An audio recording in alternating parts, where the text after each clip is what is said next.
Princess Bubblegum's story begins not with her birth, but with her creation, an origin that already sets her apart from the world she rules.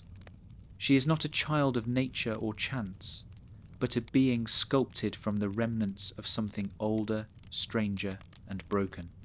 To understand the weight she carries, we must first recognize that she was born from aftermath, from the scattered molecules of a world that once fell apart. The mother gum is both her origin and her inheritance, a reminder that she did not simply emerge into a kingdom, but was left with a universe that needed rebuilding. From the very beginning, her existence is tied to responsibility. She is a product of entropy reversed, of chaos restructured into order, and that order becomes her life's work. This is the first great burden of Princess Bubblegum. She is made of duty itself. In a world as wild and whimsical as Ooh, where creatures follow their own surreal rhythms, she alone anchors herself to the logic of progress and control. While others live by instinct or emotion, Bubblegum lives by design. She is both scientist and sovereign, forever calculating how to keep her kingdom intact, not because she craves power for its own sake, but because power is the only language she knows how to speak fluently. For her, leadership is not a role she assumed. It is the shape of her being. The weight she carries is not placed upon her, it is her. The Candy Kingdom, for all its pastel joy and smiling faces, reflects the paradox of its creator. Beneath its sugary surface lies an order so strict it borders on fragile. Every candy citizen, from peppermint butler to cinnamon bun, exists because of her design, and thus because of her expectations. Their happiness is her responsibility, their safety her obsession. Yet the more she strives to maintain perfection, the more she isolates herself from those who live under her care. Her people adore her, but few truly know her. The Candy Kingdom's peace is built upon the quiet anxiety of its queen, who must hold everything together, even when the world resists being held. Her scientific mind, once a tool for discovery, becomes a cage of logic.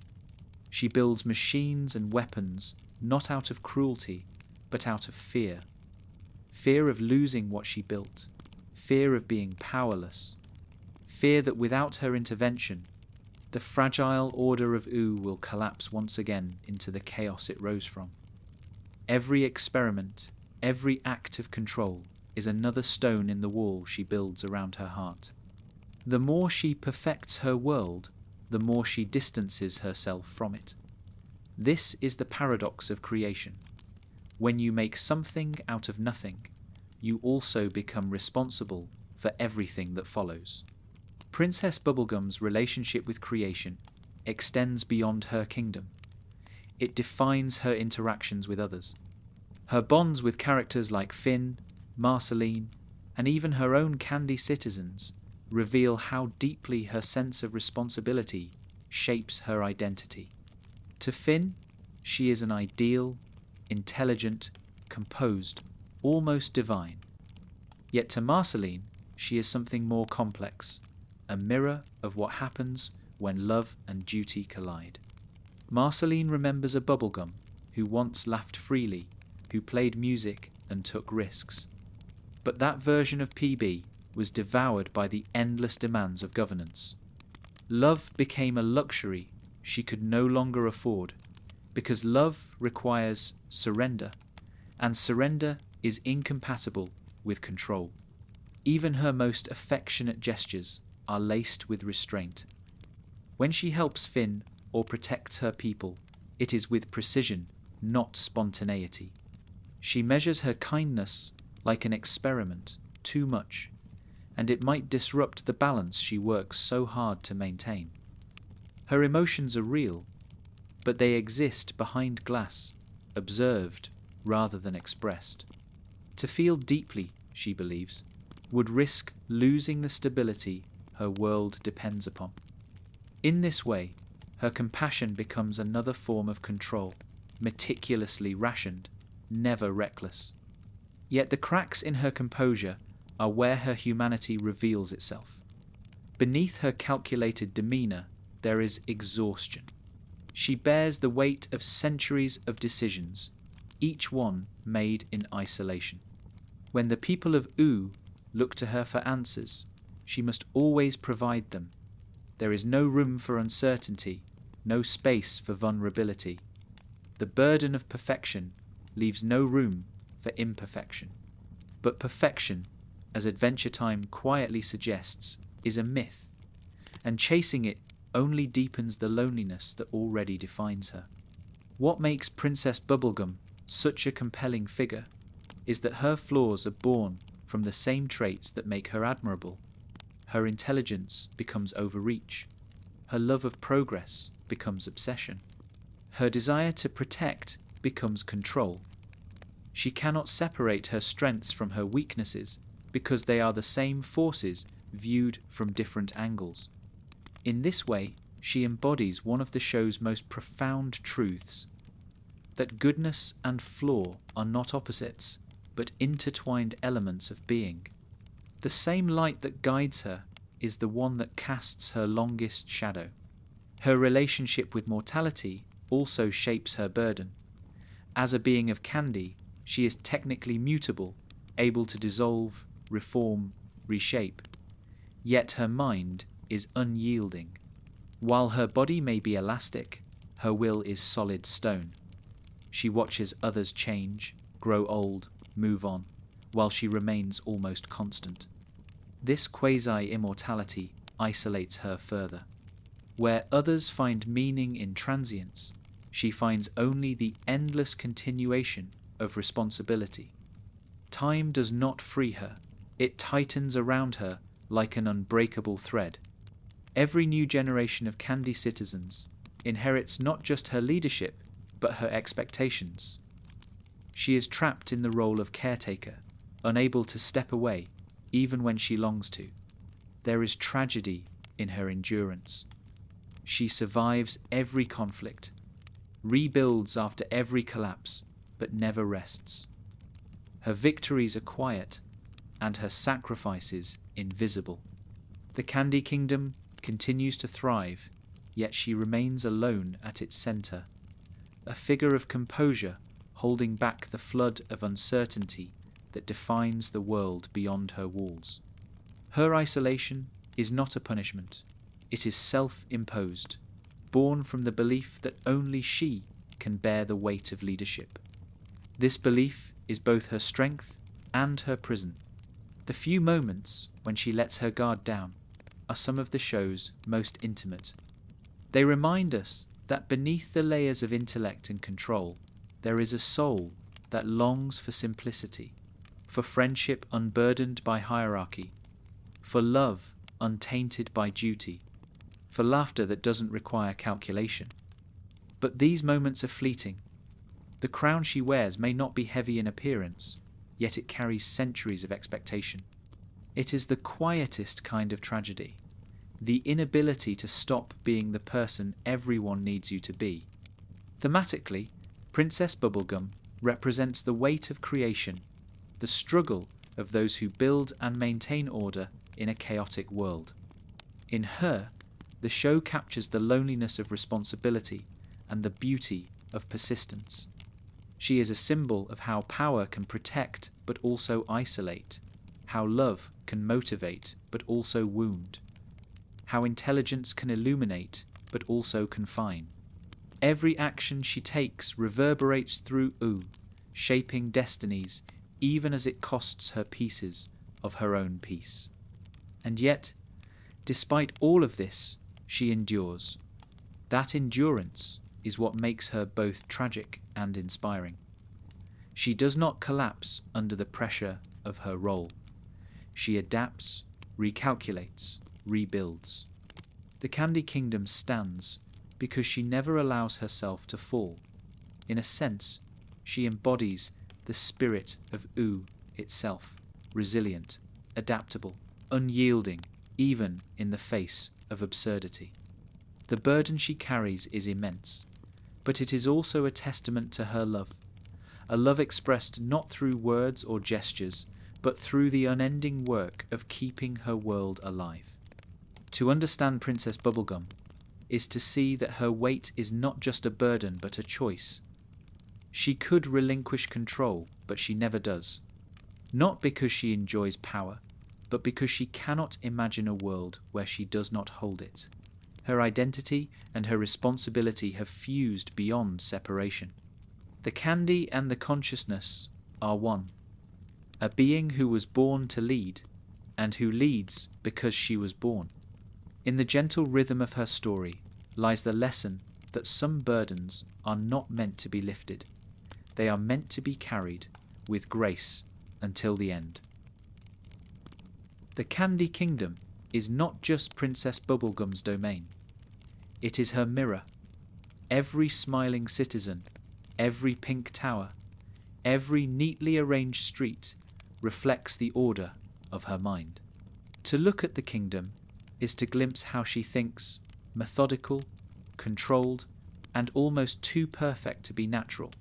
Beneath the pastel charm lies something deeper and more fragile, a structure that can only exist because one person refuses to let it fall apart. The Candy Kingdom, like its ruler, is a construct of immense beauty, held together by constant vigilance. The first truth of the Candy Kingdom is that it is alive, not merely populated, but literally alive. Its walls, its citizens, even its essence hum with vitality born of science and imagination. Yet this vitality depends on one source, Bubblegum herself. She is not only the architect, but the foundation. If she falters, the kingdom does too. That symbiosis gives her reign an almost sacred quality, but it also tightens the weight of her role. Her people are not independent in the way other citizens of Oo are. They are extensions of her creative will. Each candy person is, in a sense, her child, not through birth, but through invention. Their laughter and loyalty are both genuine and manufactured, and she knows it. This knowledge forms the quiet melancholy that defines her relationship to power. On the surface, she is surrounded by affection and gratitude. Her citizens adore her, celebrate her, even idolize her. But she understands that this devotion is as much design as it is emotion. She created beings who love her because she wanted them to, or perhaps because she needed them to. It is a question she never fully answers, and one that gnaws at her. Does their loyalty stem from genuine affection, or is it simply the echo of her own need for connection?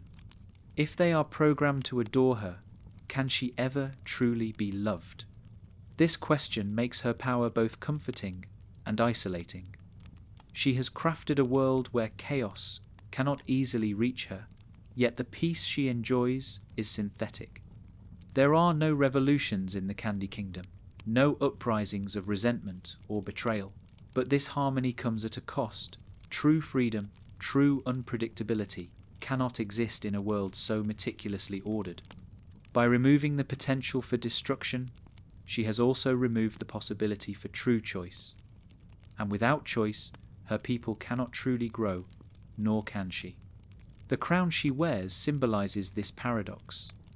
It is light in appearance, a simple circlet resting easily on her head, but in truth it is heavier than any armor. It represents the control she exerts and the image she must maintain. She cannot falter, cannot be uncertain, cannot show the cracks that any mortal ruler might display. Her authority depends on her perfection. The Candy people see her as a flawless figure of wisdom and benevolence.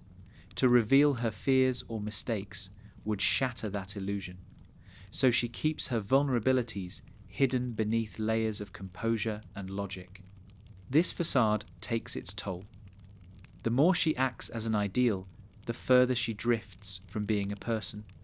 She becomes a symbol rather than a soul, a figure of leadership rather than a living being.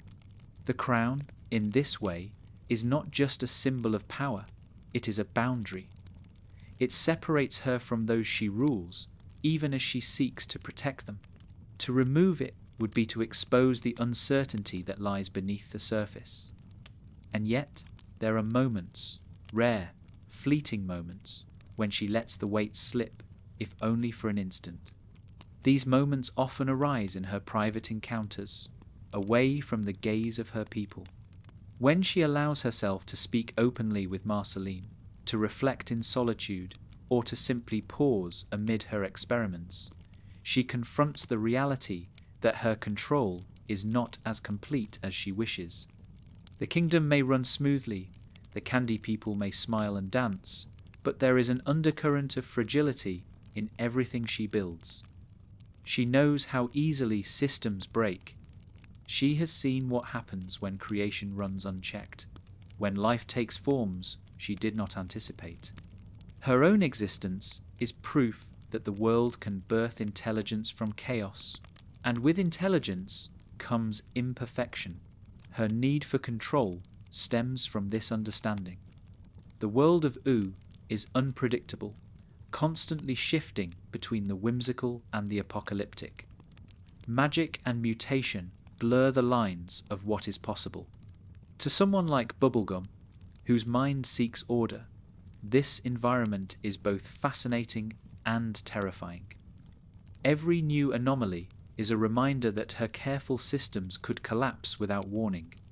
So she doubles down, more surveillance, more structure, more rules.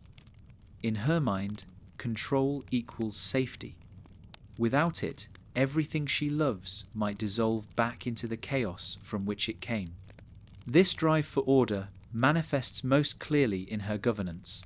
Unlike the chaotic kingdoms that surround hers, the Candy Kingdom operates with the precision of a living machine. Every role, every system, every defense mechanism is planned.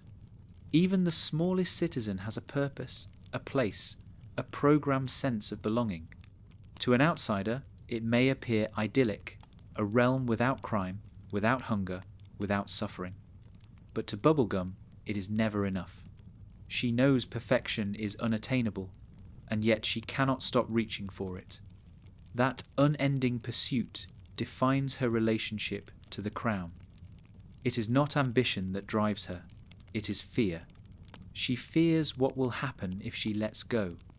Fear that her kingdom will crumble, that her creations will turn against her, that her failures will erase all she has built. In this way, her fear is not selfish, but existential. It is the fear of a creator facing her own limits. For every success she achieves, there is a new threat, external or internal, waiting to test her resolve.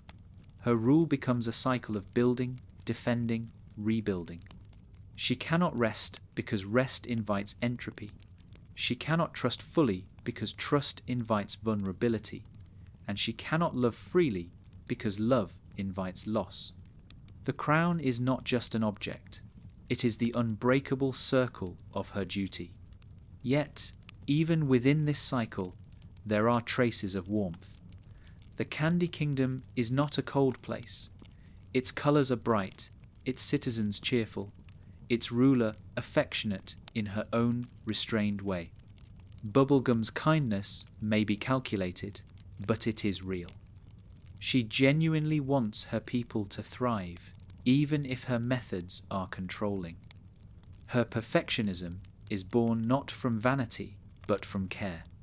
She wants to build a world so safe that no one will ever feel the fear she has known. But in doing so, she denies them the freedom to grow beyond her design. The crown, then, is both gift and curse. It gives her purpose, stability, and identity, but it also binds her to a role she can never abandon. When she acts as a scientist, she experiments with matter and energy. When she acts as a ruler, she experiments with lives. Both forms of creation, are driven by the same impulse to understand, to improve, to control. Yet both carry the same risk: to lose touch with the unpredictable, messy humanity that makes life worth protecting in the first place. The Candy Kingdom's perfection is her greatest triumph and her greatest flaw. It is a monument to her intellect and her willpower, but it is also a reminder of her loneliness. In building a world that depends entirely on her, she has ensured that she can never truly step away. Her people cannot govern themselves without her, not because they are incapable, but because she never allows them to be. The crown rests lightly on her head, but its weight never leaves her shoulders. It is the shape of her life, a circle with no beginning and no end. Even when the world around her shifts, when kingdoms rise and fall, when old enemies fade into history, the Candy Kingdom remains, a constant presence in Oo's ever-changing landscape. Its stability is proof of Bubblegum's genius, but also of her isolation. While others find meaning in change, she finds meaning in constancy. Her legacy is endurance, not transformation. Yet beneath the polished surface, she carries the knowledge that nothing, not even her kingdom, can last forever. And so she continues, wearing her crown like a promise she can never break. To rule, to protect, to preserve, these are the duties she cannot escape. The Candy Kingdom is her masterpiece, but also her reflection, beautiful, bright, and held together by invisible tension. As long as the kingdom stands, so must she. To falter would be to let it fall.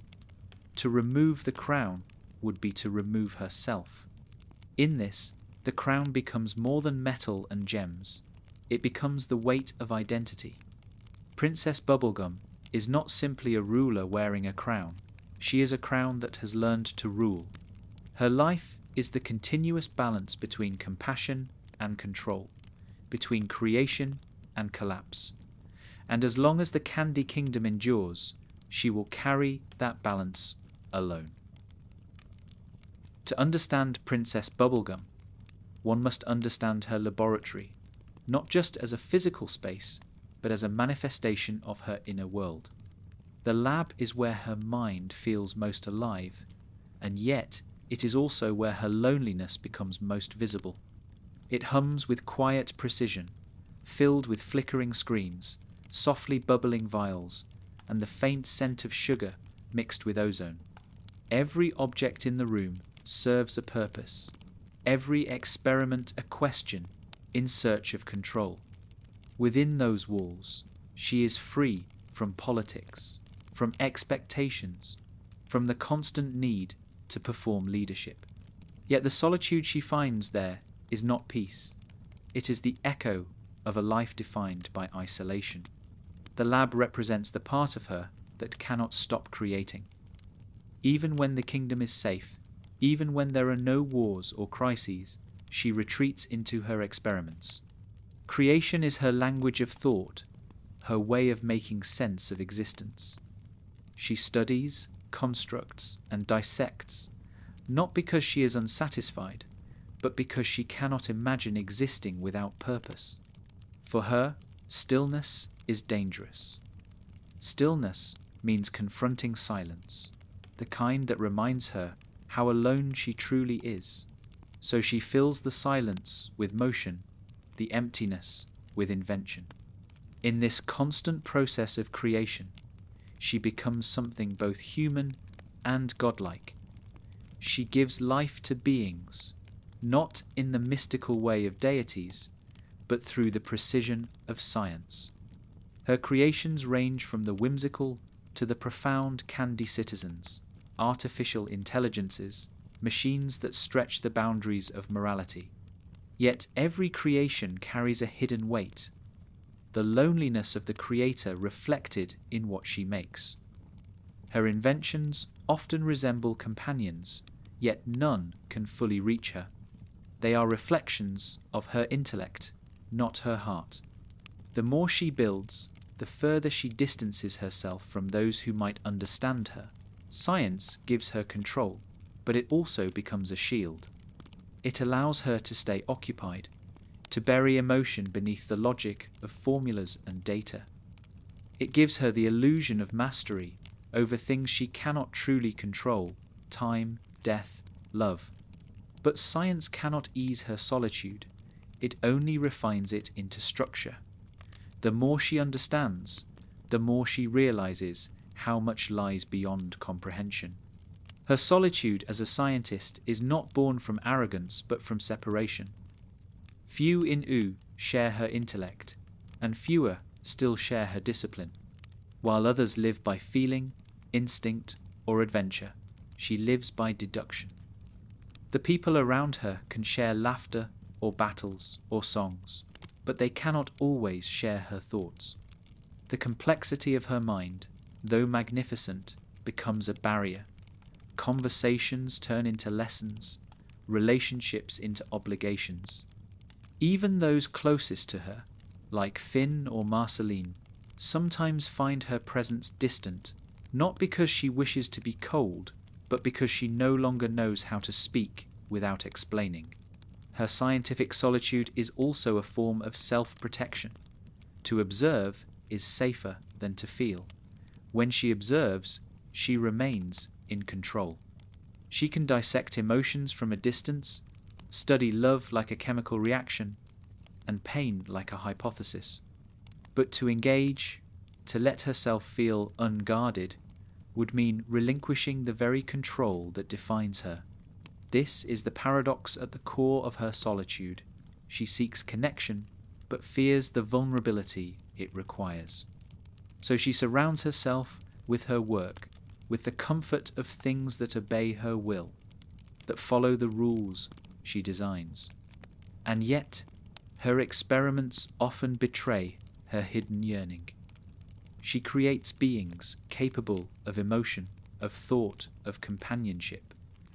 She gives them the ability to speak, to choose, to love.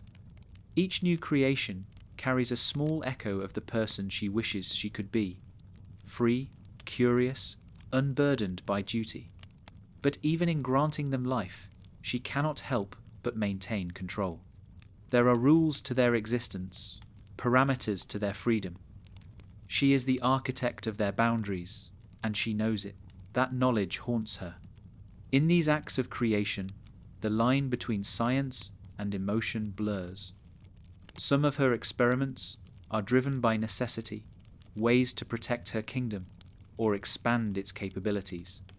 Others, however, stem from something more personal, the desire to understand herself. When she builds a new being or studies a strange form of life, she is really asking the same question over and over: what makes something truly alive? What gives consciousness meaning? What separates a heart from a mechanism? Her work, at its deepest level, is an exploration of what it means to be human, even if she herself is made of something else. The solitude of her scientific pursuit becomes more pronounced when we consider her relationship with failure. Unlike most in U, who accept mistakes as part of existence, Bubblegum views failure as a personal flaw. Every experiment that collapses, every project that misfires, feels like an accusation, a reminder that even her genius has limits. She rarely allows herself to express frustration openly, but the tension builds silently within her. The world expects her to have answers, to be the mind that solves what others cannot. When she fails, she does so privately, in silence, erasing the evidence, recalibrating her instruments, and beginning again. Failure, to her, is not a lesson. It is a temporary crack in the illusion of perfection. She patches those cracks with more work, more invention, more isolation. This cycle deepens her solitude until even success begins to feel hollow. Each triumph brings a fleeting satisfaction, followed by the same question: what next? Her need to create is never fulfilled, because creation for her is not joy, it is necessity. This endless striving isolates her further from those she cares about. Finn sees her brilliance as awe-inspiring, but distant. Marceline recognizes the loneliness beneath it, but cannot always reach through it. Her candy citizens adore her, but cannot grasp her depth. Even her closest allies treat her intellect as something beyond their understanding. This pedestal, built by admiration and fear, traps her in a role that no one else can share. She becomes both irreplaceable and unreachable. Her solitude as a scientist also exposes her moral complexity. In her pursuit of progress, she sometimes crosses boundaries others would hesitate to approach. She experiments with life itself, not out of cruelty, but out of conviction that understanding requires risk. To her, morality is a spectrum defined by necessity. If an experiment could protect her people, she considers it worth the ethical tension it may create. This pragmatic morality further separates her from those who think in simpler terms of good and evil. She operates in shades of logic, where intention and outcome must coexist, no matter how uncomfortable the balance. This detachment does not mean she lacks conscience. On the contrary, her conscience is what torments her. She knows when her decisions blur ethical lines, and she carries that awareness like a quiet ache. Her solitude deepens because few can share the weight of such choices. She cannot explain her reasoning without risking misunderstanding, and she cannot stop making those choices without risking the stability of her kingdom. So she keeps her silence and continues her work, believing that someone must bear the burden of difficult decisions and that it must be her. In rare moments of vulnerability, the solitude that once empowered her begins to feel like imprisonment. The lab that once symbolized creativity becomes a sanctuary she cannot leave. Surrounded by the hum of machines and the glow of experiments, she feels the absence of human warmth. The candy citizens do not understand her pain, and the few who might are too far removed. It is here, in the sterile quiet of her laboratory, that she begins to grasp the irony of her existence. She can create life, but she cannot create belonging. Still, she does not abandon her work. Solitude, for her, is both wound and refuge. It hurts her, but it also keeps her safe. It isolates her, but it also defines her. Without her solitude, she would not be who she is, the mind that rebuilds, the heart that endures. Her loneliness is not weakness. It is the inevitable cost of seeing the world too clearly. She understands that to love her people deeply is to know how fragile they are, and to know fragility is to fear loss. The lab allows her to turn that fear into creation, to channel it into something tangible, something that can endure, even when she cannot. In the end, the scientist's solitude is the essence of Princess Bubblegum's character. It is where her genius thrives and her humanity hides. It is the reason she can save others, even when she cannot save herself. Within the stillness of her lab, surrounded by inventions that shimmer like fragments of her own mind, she continues her quiet work, building, repairing, understanding. Each experiment is a conversation she cannot have with anyone else. Each result a small glimpse into the world she longs to comprehend. And so she remains there, alone but not idle, sorrowful but not broken. Her solitude, like the candy she is made of, glistens with sweetness and sorrow, delicate, beautiful, and always on the verge of melting. Princess Bubblegum is a master of walls. Some are made of candy and glass, visible across the pink skyline of her kingdom. Others are unseen, built layer by layer around her heart. These invisible walls are the true architecture of her life, a fortress she has constructed over centuries to contain what she cannot control: emotion, vulnerability, and love. To understand the weight she carries, one must see that these walls are not merely barriers against others, but barriers against herself. For all her brilliance and authority, Bubblegum is, at her core, a profoundly emotional being. Her care for her people is genuine, her affection sincere. But in a world as unpredictable as Ooh, she has learned that emotion, when unguarded, can lead to chaos. She has seen what happens when love is reckless, when kindness is exploited, when mercy opens doors to harm.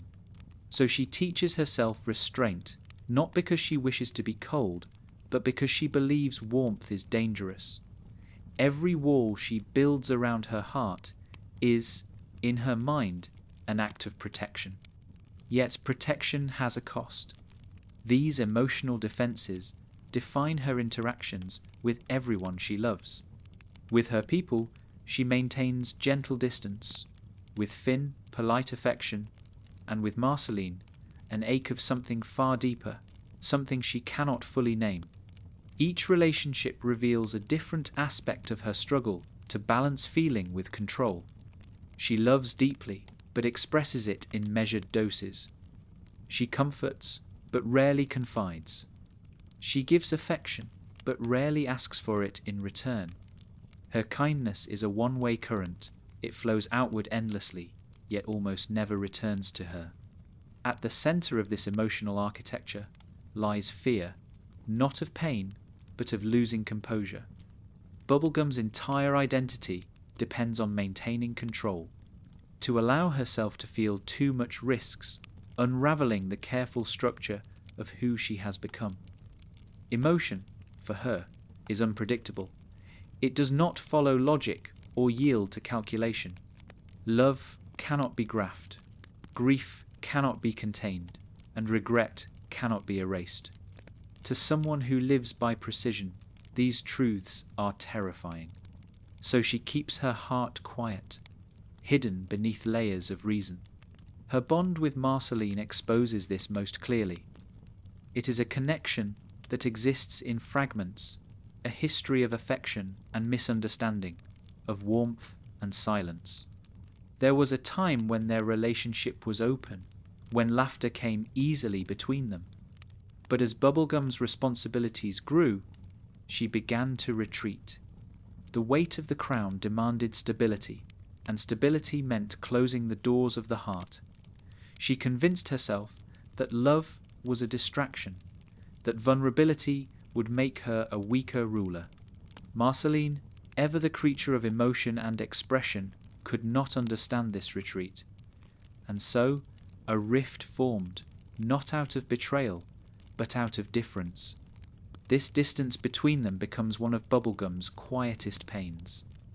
It is not hatred or bitterness that separates them, but timing, the eternal conflict between the need to feel and the need to endure. Marceline represents everything Bubblegum once allowed herself to be: spontaneous, emotional, imperfect. To reconnect with her would mean confronting the person she buried under centuries of discipline. And though she still loves Marceline in her own restrained way, that love exists behind walls too thick to break easily. It flickers in small gestures, a look held too long, a tone softened, a shared moment of silence. These are the ways Bubblegum allows herself to love without losing control. Her relationship with Finn follows a different pattern. Finn admires her, often idealizing her as a perfect figure of wisdom and grace. Bubblegum accepts this admiration with gentle detachment. She cares for him, even treasures him, but cannot return his affection in kind. To her, Finn embodies innocence, a purity of heart that she has long lost. His open emotions remind her of what she used to feel before her duties consumed her.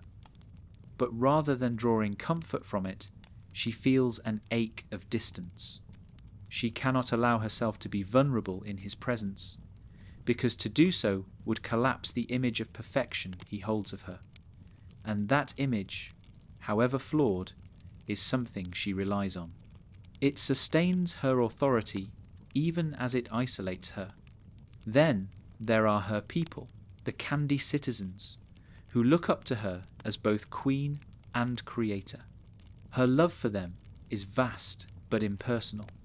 She protects them, teaches them, saves them from countless dangers. Yet she cannot treat them as equals. Their devotion, though sincere, is one-sided. They love her as an ideal, not as a person. And she encourages this distance, knowing that closeness might disrupt the delicate balance of their world. Her affection for them is real, but it is the love of a guardian for her creation, boundless but controlled. Over time, these layers of control harden into habit. Bubblegum becomes so accustomed to hiding emotion that she forgets what it feels like to express it freely. Even moments of tenderness feel studied, cautious. When she laughs, she monitors her tone. When she comforts someone, she measures her words. Every act of empathy passes through an invisible filter. The result is a queen who appears endlessly composed, but quietly hollow. A ruler surrounded by warmth who still feels the chill of solitude. The walls around her heart are not without cracks. They appear in fleeting moments when her logic falters, when her emotions surge despite her best efforts. There are times when she lashes out in frustration or retreats in silence when the world grows too heavy. These moments frighten her, not because they reveal weakness, but because they reveal truth. Beneath all her reason, she is still capable of immense feeling, and that realization threatens the foundation she has spent centuries building. Yet it is within these cracks that her humanity shines brightest. When she allows herself to feel, truly feel, she becomes something more than the sum of her logic.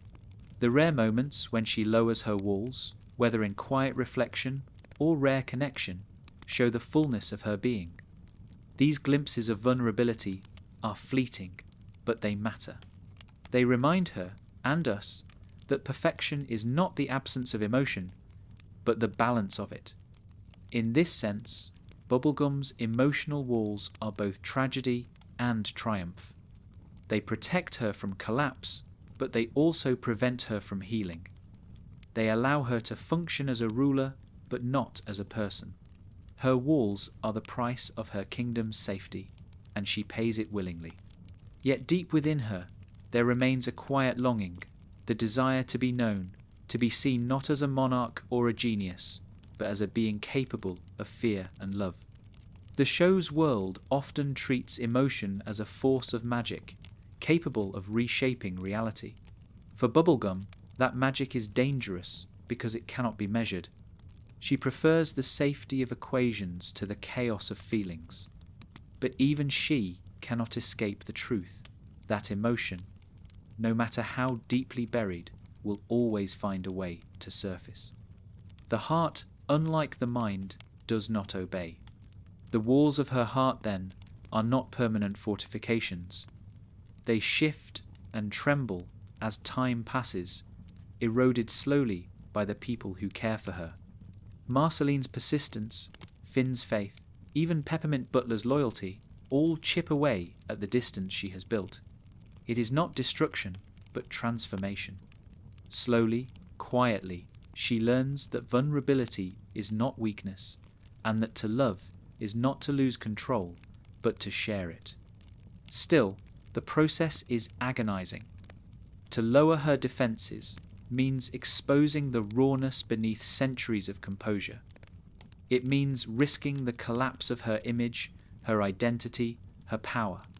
Yet even as she resists, she cannot ignore the truth that the walls have begun to thin. She feels it in moments of laughter with Marceline, in brief connections with Finn, in the way her kingdom has grown beyond her direct command. The world is changing, and so must she.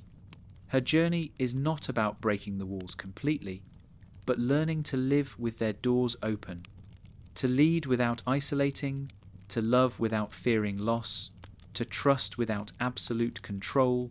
These are lessons she learns, slowly, painfully, beautifully. The walls of her heart do not vanish. They simply become transparent, allowing light to pass through. In the end, Bubblegum's heart is both fortress and garden, a space of defense and growth. She has built walls to protect herself, but within them, something living still blooms.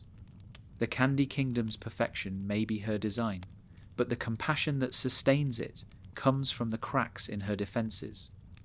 Her walls keep her safe, but her cracks make her human. And it is through those cracks that the world and love itself finally find a way back in. Princess Bubblegum's story is, in many ways, the story of control itself, how it begins as protection and evolves into shadow. What starts as a desire to create stability slowly becomes an instinct to command. Her mind, sharper than any blade, is built for solving problems. Yet the longer she rules, the more she learns that people are not equations, and that life resists being solved. Still, she tries. Because to her, control is not simply power, it is safety, and safety is love. But even love, when filtered through control, casts a long shadow. Her world is built upon control at every level. The Candy Kingdom operates like a clock, gears turning, citizens smiling, systems obeying her unseen commands. Every law, every defense, every invention hums with her intent. In her mind, this order is kindness. It keeps her people safe, shields them from the chaos beyond the kingdom's walls, and ensures they will never face the horrors of Oo's violent past. To control is to protect. But protection can slip, almost imperceptibly, into domination. The shadow of her control emerges not from malice, but from fear.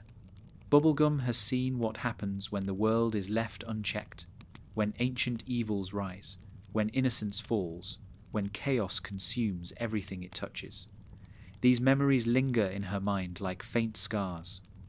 Each time she tightens her grip, it is not out of cruelty, but out of the desperate belief that she alone stands between her people and ruin. It is a burden few understand, and even fewer can question without losing her trust. She does not seek to rule through fear, yet fear becomes the foundation of her rule. Not fear of her, but fear within her. The fear that if she loosens her hold for even a moment, everything she has built will crumble. This fear becomes instinct, then habit, and eventually identity. The lines blur until she no longer knows where her duty ends and her obsession begins. This obsession with control infiltrates every part of her life. In the laboratory, it manifests as endless experimentation, an attempt to map every variable, to eliminate every unknown. In governance, it manifests as surveillance, contingency plans, and policies that leave no room for chance. Even in her relationships, it quietly dictates how close she allows others to get. To love, for Bubblegum, is to risk uncertainty, and uncertainty is chaos. So even affection becomes something she manages carefully, like a volatile experiment. Her methods, though well-intentioned, sometimes turn cold. She monitors her citizens, intervenes in their decisions, and shapes their lives with unseen guidance. To her, this is benevolence, the steady hand of a caretaker ensuring peace. To others, it can seem manipulative, even invasive, yet she cannot help herself. Control is her comfort, and the idea of surrender terrifies her. The more she controls, the safer she feels, and the safer she feels, the more she controls. It is a loop as elegant as it is tragic. Over time, the shadow of control begins to isolate her. The people she protects become subjects rather than companions. Her allies respect her, but rarely challenge her. And those who do, like Marceline or Finn, remind her of what she has lost: trust, spontaneity, and the ability to live without certainty. The more she tries to hold everything together, the more she feels it slipping away.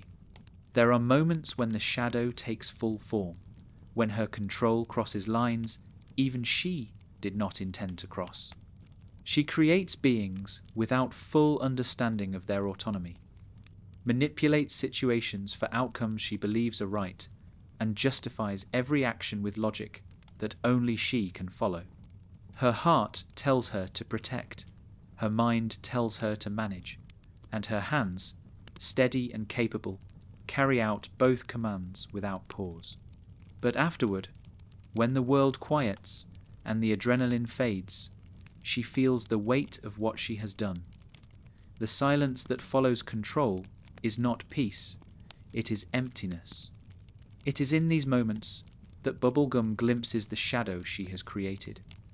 It follows her through the halls of her candy palace, silent and patient. It is not evil, it is her reflection, shaped by every choice she has made to keep the world in order.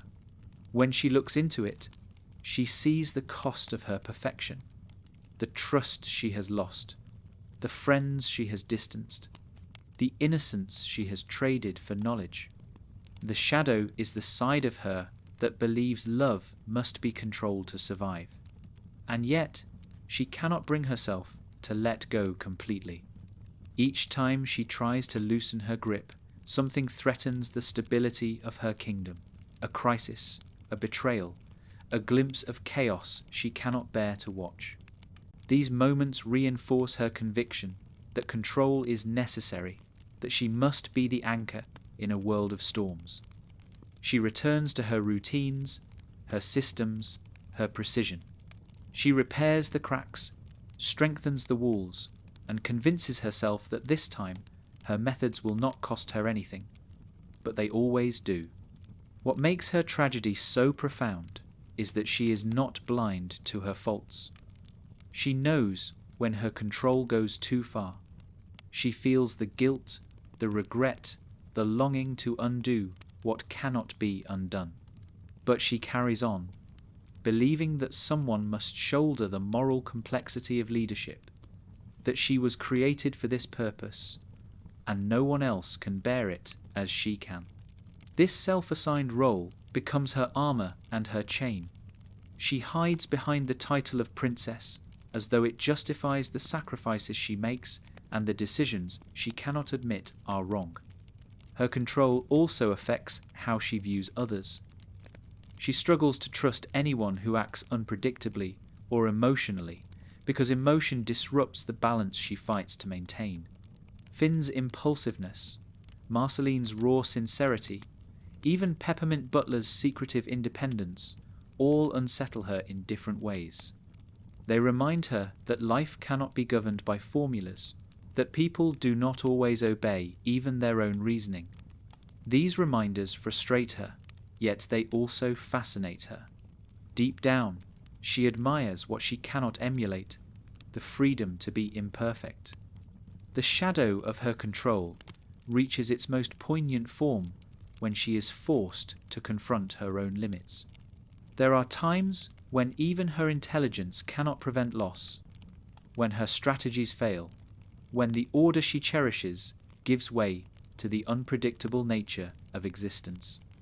In those moments, she stands face to face with her own vulnerability, the very thing she has spent her life suppressing. And for an instant, she remembers what it feels like to be powerless. That reminder terrifies her, but it also humbles her. It shows her that control is not the same as strength, and that perfection can never protect her from everything. These realizations do not change her overnight. Bubblegum does not easily abandon the habits that define her, but small cracks appear in the armor, subtle gestures of trust, brief moments of laughter, quiet acknowledgements that she does not have to hold the world together alone. The shadow never disappears, but she learns to live with it, to understand that control, like light, always casts a counterpart. Without one, the other cannot exist. Her evolution is not about surrender, but about balance. She begins to see that true strength lies not in controlling every outcome, but in guiding the unpredictable with compassion. The scientist learns to coexist with the queen, and the ruler learns to coexist with the human within her. Control becomes a tool again, not a prison.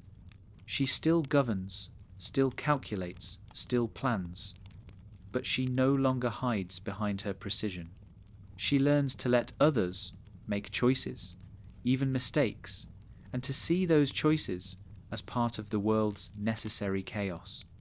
The shadow of control remains, as it always will, but it no longer rules her. It becomes a silent reminder of what she once was, of what she nearly lost, and of how far she has come. In learning to accept imperfection, Princess Bubblegum does not lose her strength. She redefines it. She discovers that the world does not need to be perfect to be worth protecting. And perhaps, for the first time, she begins to believe that neither does she. In the quiet that follows, she walks through her kingdom and feels something unfamiliar, peace. Not the peace of flawless systems or unbreakable order, but the peace of acceptance. The citizens laugh, the air hums with life, and for once she allows it all to happen without trying to manage it. The shadow is still there, following her at a respectful distance, but it no longer frightens her. It is part of her story, part of her truth. Princess Bubblegum will always be a creature of control, but she is also a creature of growth. And it is in that delicate space, between the scientist and the sovereign, between perfection and imperfection, that her true strength quietly lives. Every heart needs a reflection, and for Princess Bubblegum, that reflection has always been Marceline. The vampire queen stands as everything Bubblegum is not, or perhaps everything she has forgotten how to be. If Bubblegum represents order, control, and rationality, Marceline is freedom, chaos, and feeling. Together, they form a quiet duality at the core of Oo's emotional landscape. To look at one is to see the shadow of the other, the unfinished part that lingers just beyond reach. Their bond is not defined by grand gestures or declarations, but by the slow rhythm of two souls orbiting each other across centuries, each carrying a fragment of the other's heart. When they meet, the connection is immediate, though neither fully understands it. Bubblegum, precise and composed, finds herself drawn to Marceline's spontaneity, her ability to live without calculation. Marceline, restless and defiant, is fascinated by Bubblegum's steadiness, her ability to impose sense upon chaos. They are opposites, but not in conflict, more like two sides of a coin spinning endlessly. Each one mirrors the others, longing for balance. Bubblegum sees in Marceline the freedom she denies herself.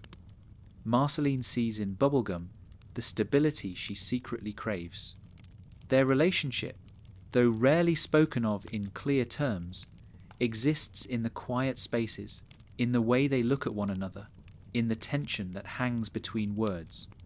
In the small acts of care disguised as duty, Marceline teases Bubblegum not to mock her, but to draw out the person beneath the crown.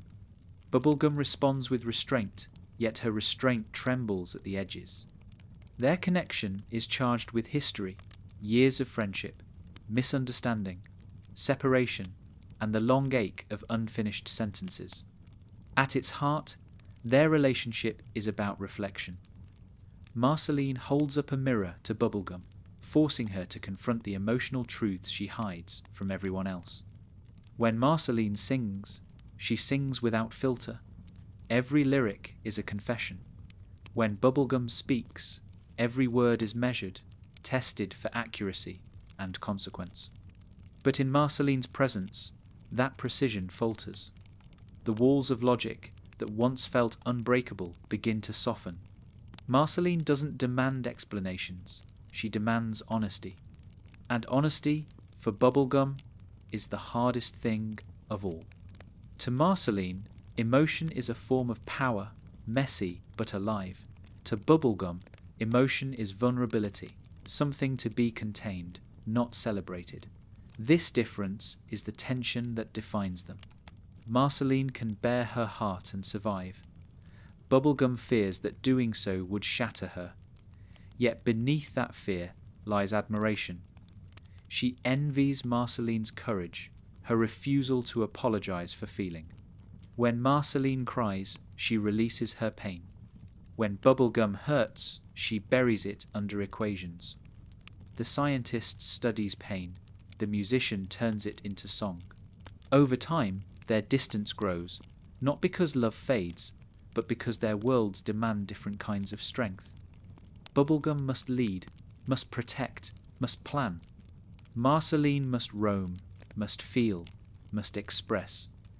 They become parallel lines, close enough to see each other, never quite touching. Their estrangement is not born from anger, but from inevitability. Each time they try to meet, the weight of unspoken emotion drags them apart. Yet even in separation, they remain connected. When danger comes to Ooh, they fight side by side without hesitation. When peace returns, they retreat again into silence. Their relationship is a cycle of approach and retreat, a rhythm as old as the world itself. The tragedy of their bond lies in how deeply they understand each other, yet how poorly they communicate that understanding. Marceline reads Bubblegum's silences as rejection. Bubblegum reads Marceline's openness as chaos. They interpret love through different languages, one of feeling, one of thought. And yet, despite all their differences, they never truly let go. Their connection endures through time, surviving even when everything else in Ooh changes. It is the one constant that neither of them can fully explain or escape.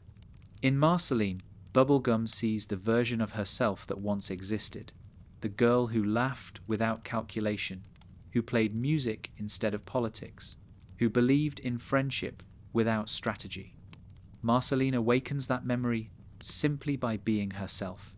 Every encounter between them reminds Bubblegum that beneath the layers of duty and intellect, she is still capable of warmth.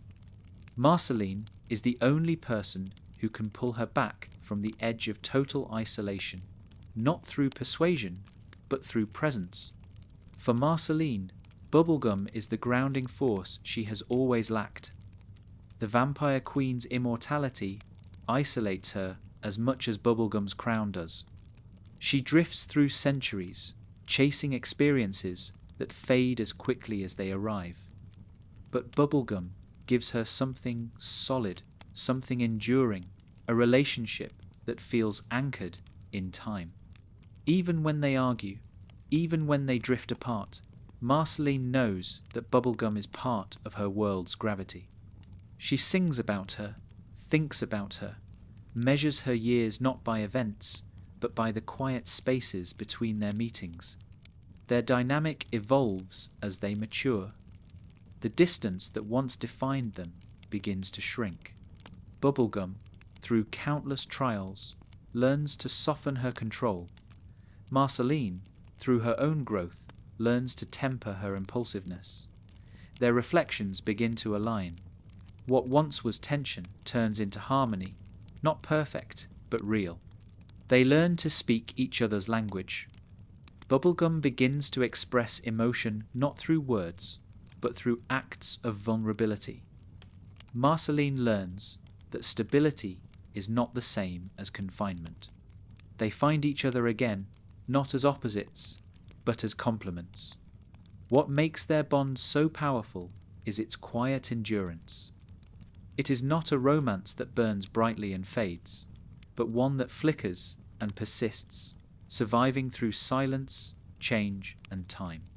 Their love, whether romantic, platonic, or something beyond definition, transcends labels. It is the space where intellect meets instinct, where reason learns to coexist with passion. Through Marceline, Bubblegum learns that control and emotion are not enemies, but partners in balance.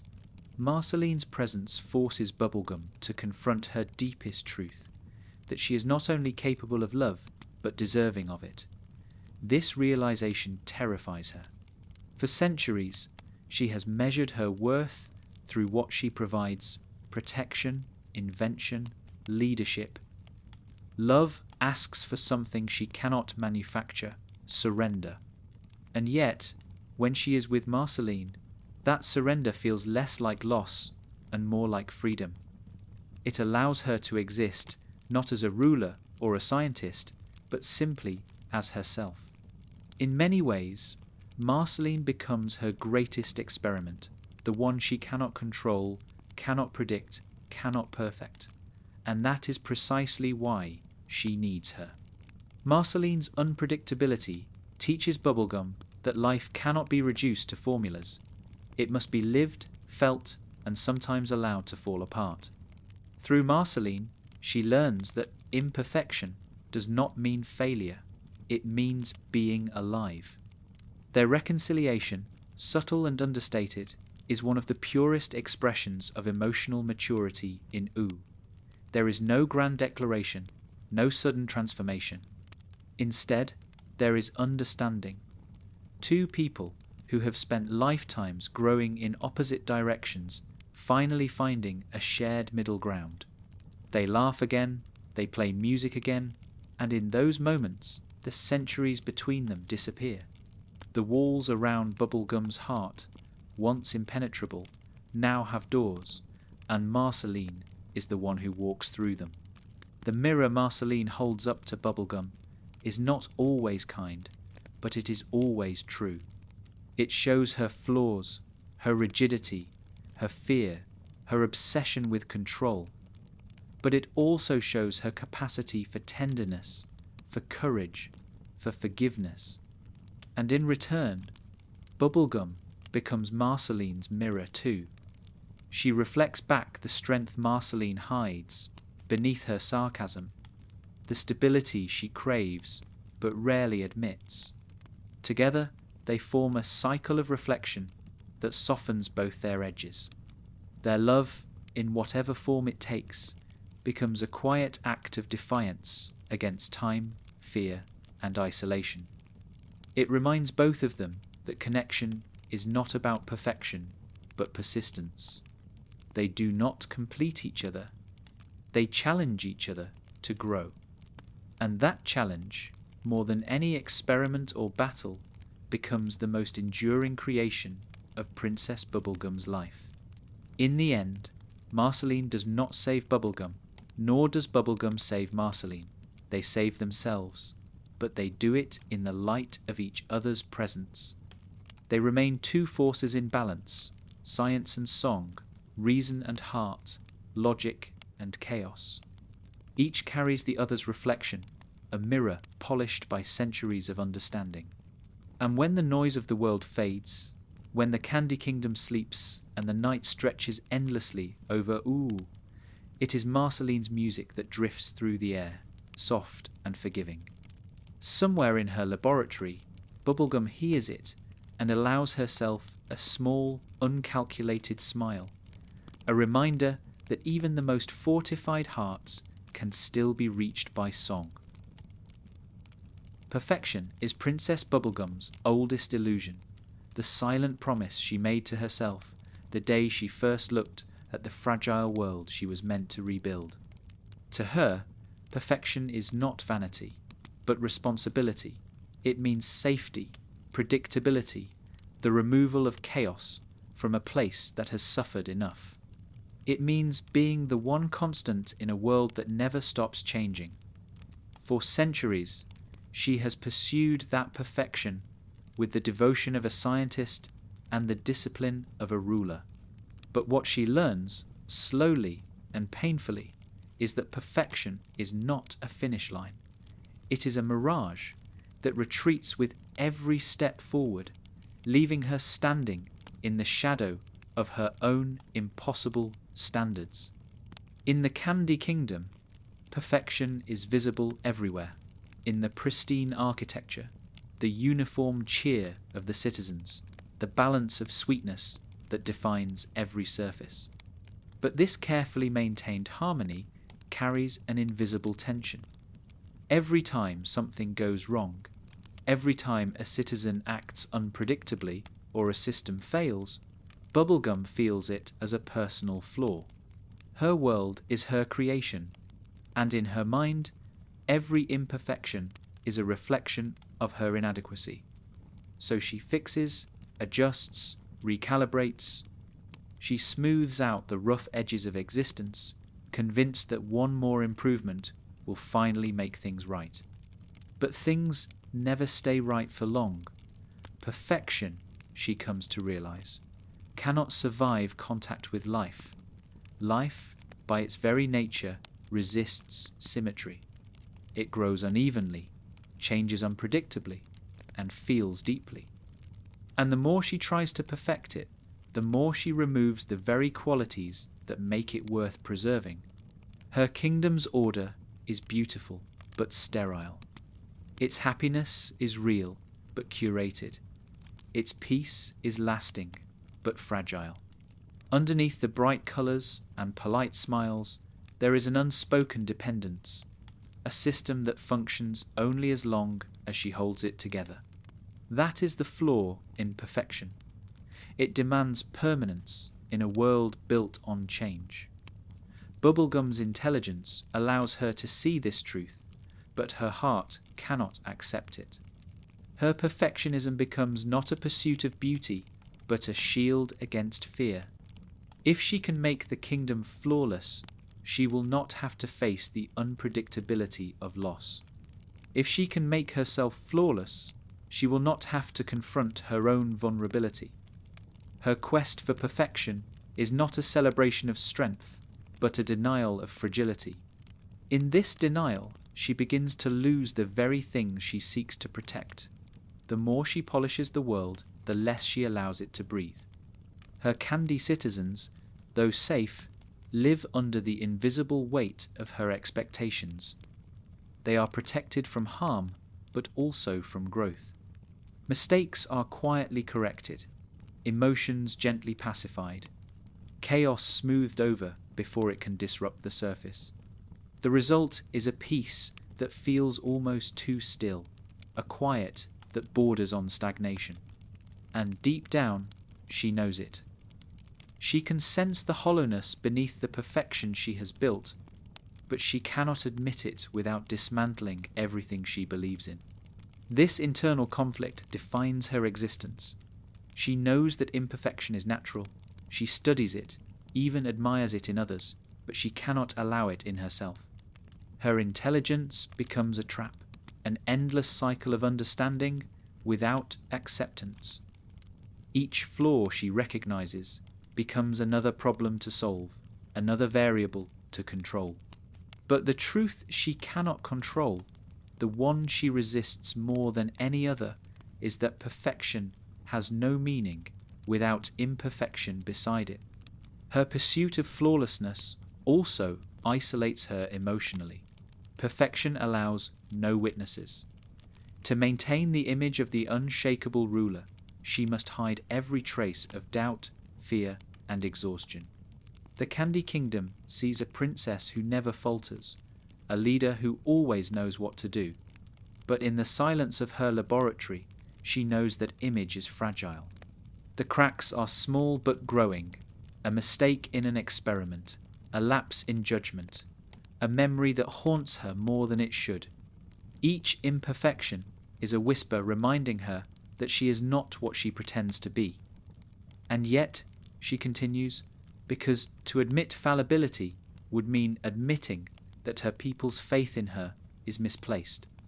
Her perfectionism extends even into her moral choices. She tells herself that every action she takes, no matter how questionable, serves a greater good. When she manipulates, withholds, or controls, she justifies it as necessary for stability. In her mind, the ends always justify the means, because the survival of the kingdom depends on her consistency. She becomes her own moral authority, convinced that no one else can understand the full picture as she does. This belief, though rooted in care, slowly blinds her to the humanity of those around her. It is not until she witnesses imperfection in others, not as failure, but as resilience, that she begins to see her error. Finn's impulsive bravery, Marceline's emotional openness, even Peppermint Butler's strange loyalty, each reveals a different truth about imperfection. Finn's mistakes lead to growth. Marceline's flaws give her depth. Peppermint Butler's secrets make him more than his role. Bubblegum begins to realize that what she once saw as weakness in others is in fact their strength. Imperfection is not disorder, it is the evidence of life's adaptability. For the first time, she starts to see that perfection is not the same as peace. True peace, she learns, is the ability to live with imperfection, to allow cracks without fearing collapse. This lesson comes slowly, through loss and renewal, through moments when her plans fail and she must rely on others instead of herself. Each failure becomes a quiet teacher. Each disappointment, a reminder that she is still capable of feeling. The process of letting go is not graceful. Bubblegum does not simply wake one day and stop striving for perfection. She wrestles with it, resists it, rationalizes it. There are times when she regresses, tightening her control after each setback. But the lesson remains, growing stronger with every experience she cannot predict. She begins to understand that her kingdom can survive her mistakes, that her people are not as fragile as she once believed. They stumble, they recover, they evolve, and so can she.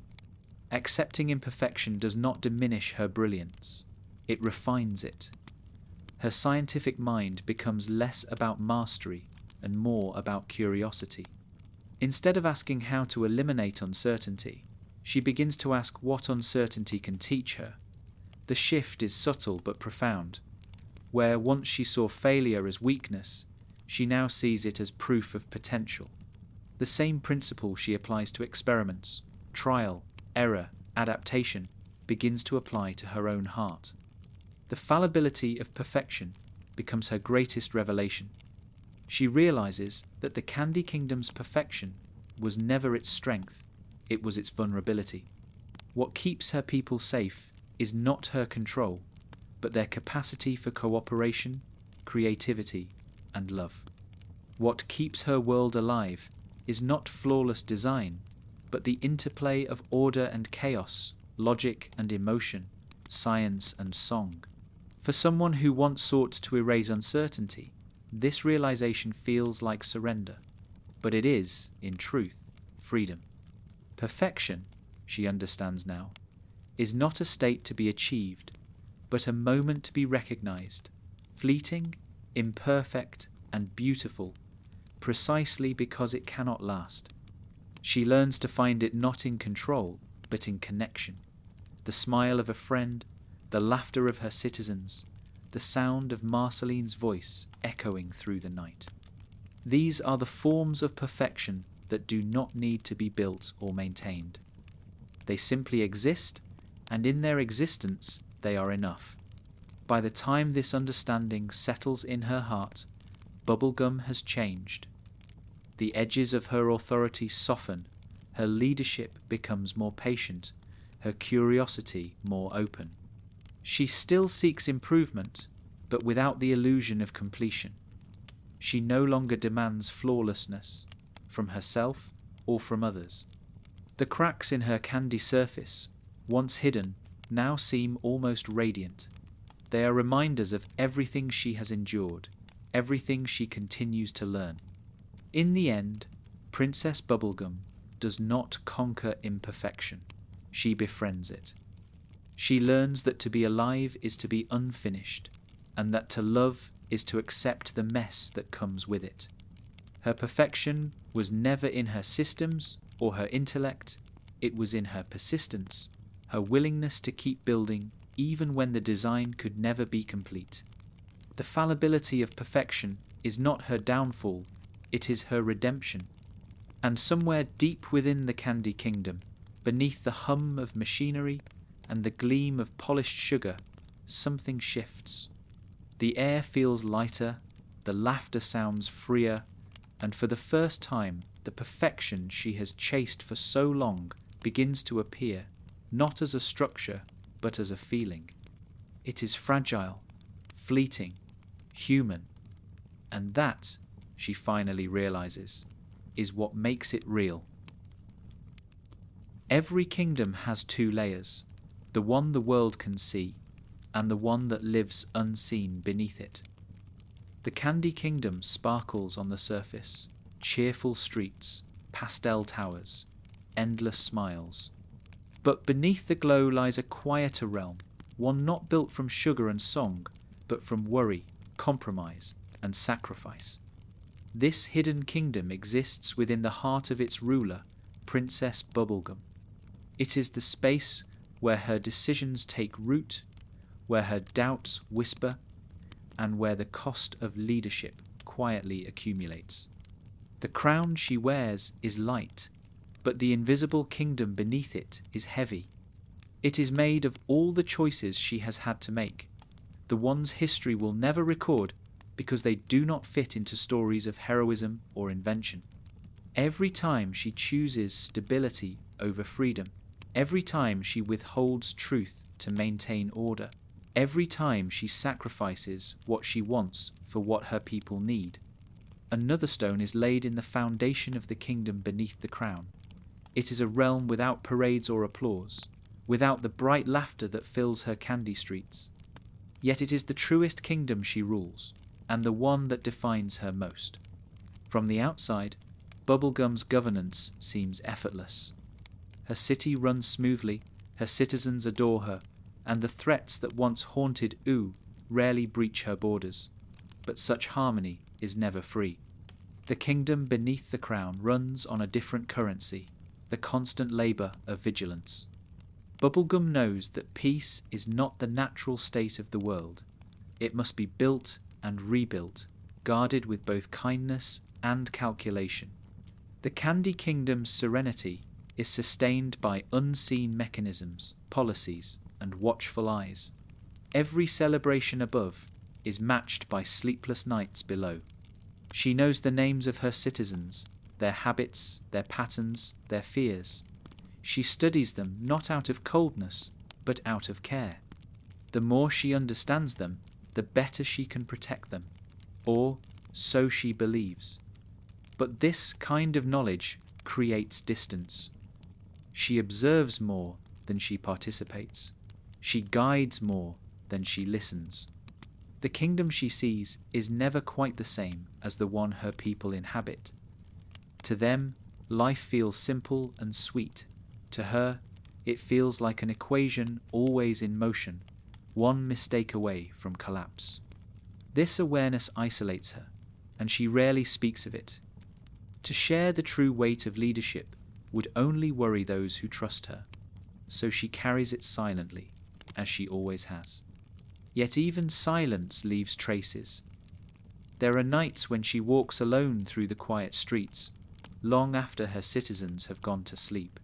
She looks at the lights glowing in windows, at the laughter lingering in the air, and feels both pride and distance. They sleep peacefully because she does not. Their joy depends on her vigilance, and though she would never resent that, it reminds her how separate she has become from the world she protects. The kingdom beneath the crown is also where her mistakes live. Bubblegum remembers every failure, each experiment that went wrong, each decision that caused unintended harm. She buries these moments deep inside, but they do not disappear. They echo through her thoughts like faint bells.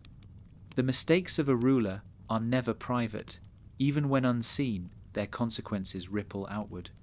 And so she builds systems to prevent new ones, stronger defenses, tighter surveillance, more precise policies. But the more she tries to prevent imperfection, the further she drifts from the humanity that gives her kingdom meaning. In truth, the Candy Kingdom thrives not because of her control, but despite it. Her people, though simple in nature, have learned to adapt. They laugh even when things go wrong, forgive even when afraid, and find joy in chaos she cannot predict. They live imperfectly, yet they live fully. It is this vitality, not her perfection, that sustains the kingdom. Slowly, she begins to see that the true strength of her rule lies not in her systems, but in her people's resilience. Still, old habits are hard to break. The kingdom beneath the crown is a place of habit, built on the quiet assumption that control equals safety. Even as she learns to loosen her grip, Bubblegum cannot entirely silence the instinct to oversee everything. It is not arrogance, it is love misdirected, care turned into caution. She fears what would happen if she stepped away for too long.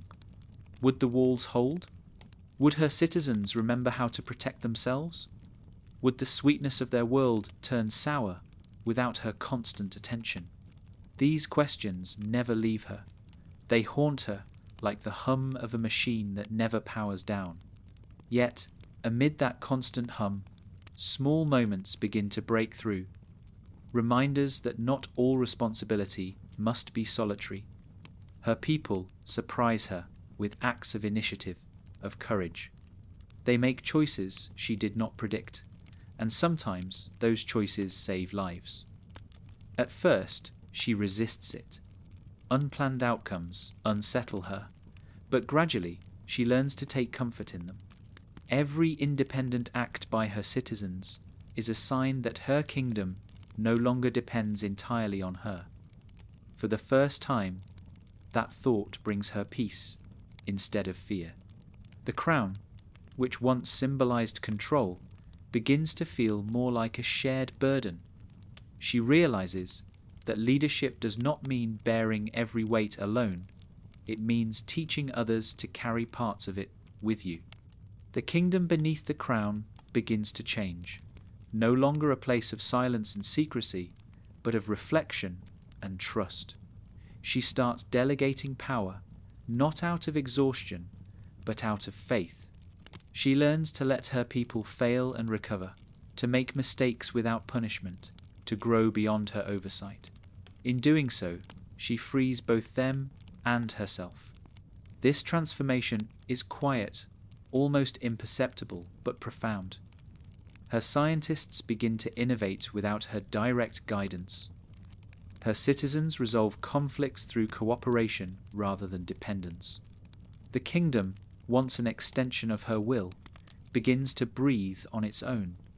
It is no longer a reflection of her perfection, but a living testament to shared imperfection. For someone who once believed that the world could only survive through control, this realization is a kind of rebirth. Still, she never forgets the kingdom beneath the crown, the invisible network of responsibilities and memories that has shaped her. It remains a part of her, a reminder of what leadership truly means, not the pursuit of flawless order, but the acceptance of inevitable imbalance. She learns that true governance is not about preventing chaos, but guiding it with compassion. The hidden kingdom inside her does not disappear, it evolves. The walls that once trapped her become corridors of understanding. The silence that once weighed her down becomes space for thought. When she walks through her city now, she no longer feels the need to hide its imperfections. She sees a cracked candy wall and smiles, knowing it will be repaired not by her hand, but by those who live within it. She hears laughter mixed with argument and finds comfort in the sound, proof that life is happening as it should. The kingdom above and the kingdom below have begun to merge, united by trust rather than fear. The weight of the crown remains, but it no longer crushes her. It rests upon her head as a symbol, not a shackle. Beneath it, the unseen kingdom still hums, a network of thoughts, worries, hopes, and memories. But now, it feels less like a burden and more like a heartbeat. The two kingdoms, the visible and the hidden, exist in balance. One shines in light, the other beats in shadow. And in the space between them stands Bubblegum, not as a goddess of order or a prisoner of duty, but as something simpler and truer, a leader who has finally learned to live with her own humanity. In the end, the kingdom beneath the crown is not a place of secrets, but of self-knowledge. It is the realm where she keeps her regrets, her compassion, and her love. Not hidden, but tended like a garden beneath the surface. It is where she forgives herself for every failure and every act of control born from fear. It is where she remembers that perfection was never her greatest creation. Her people were. And they, in all their fragile imperfection, are proof that she has done enough. Power, for Princess Bubblegum, has never been a weapon. It has been a responsibility, one she has carried so long that it feels indistinguishable from her identity. From the moment she rose from the mother gum, she has held authority not because she sought it, but because no one else could bear it. To rule, to protect, to decide, these became her default states of being. Yet, beneath the calm surface of her leadership, there runs an unspoken truth she has learned and relearned over centuries. Power is fragile. It does not break all at once, but in quiet, invisible ways, through exhaustion, doubt, and the erosion of trust. The fragility of power is something Bubblegum knows intimately, though she rarely admits it. On the outside, she is composed, her mind sharp and precise. The Candy Kingdom moves according to her rhythm, its stability seemingly absolute. But inside, she is acutely aware that her reign exists on a knife's edge. A single misjudgment, a moment of hesitation, can undo years of careful structure. She understands that the more one builds a world around control, the more delicate it becomes. Order, when held too tightly, becomes brittle. Her relationship to power is both intimate and uneasy. She holds it not because she desires dominion, but because she fears what would happen without it. Ooh is unpredictable, a land where magic, chaos, and emotion reshape the laws of reality. In such a place, power must be constant, or it becomes irrelevant. Bubblegum's genius allows her to maintain that constancy, but even she cannot deny that her authority depends on balance, and balance is never permanent. She has seen how easily power can dissolve. It doesn't always happen through rebellion or force. Sometimes it fades through disconnection. A leader can lose their people's trust, not by cruelty, but by distance. Bubblegum's long life has taught her this lesson repeatedly. The more she isolates herself behind logic and governance, the less her people see her as one of them. She becomes a symbol, perfect, distant, untouchable, and symbols, while powerful, are fragile. They can inspire loyalty, but they can also shatter when they show weakness. This is why Bubblegum hides her doubts. Every question she asks herself about morality, about leadership, about love, stays locked within. To reveal uncertainty would mean revealing imperfection, and imperfection invites instability. Yet she knows this strategy is unsustainable. Power that cannot admit vulnerability eventually collapses under its own weight. There are nights when she stands before the mirror, crown removed, and sees not a queen, but a tired scientist staring back. She wonders, in those moments, whether her people would still follow her, if they saw this version of her, the one who doubts, who falters, who sometimes wishes she could simply stop. The fragility of power reveals itself most sharply when she faces loss. Every time she fails to save someone, every time one of her creations goes astray, she feels a tremor beneath the foundations of her rule. She carries the memory of those failures, not as guilt alone, but as reminders that power cannot protect everyone. This realization hurts her deeply because protection is the reason she wields power at all. When she cannot save, she questions the worth of her position. When she must choose who to save, she questions the morality of having that power in the first place. Her scientific nature drives her to seek logic even in pain. She tries to quantify power, to understand its mechanics, to make it predictable. But power is not a formula. It is a relationship. It lives between people, built on trust and shared purpose. For someone who has spent her life perfecting systems, this truth is difficult to grasp. She can design a kingdom, but she cannot design trust. Trust must be earned, renewed, and sometimes lost. And that makes it the most fragile element of all. This fragility is not limited to her political rule. It extends into her personal relationships. Her authority often casts a shadow even among those closest to her. Finn looks up to her, but his admiration sometimes creates distance. He sees her as infallible, when what she longs for is understanding. Marceline loves her, but that love is complicated by power. The history between them marked by both affection and resentment. Even her candy citizens, who adore her unconditionally, live under a hierarchy that quietly separates them.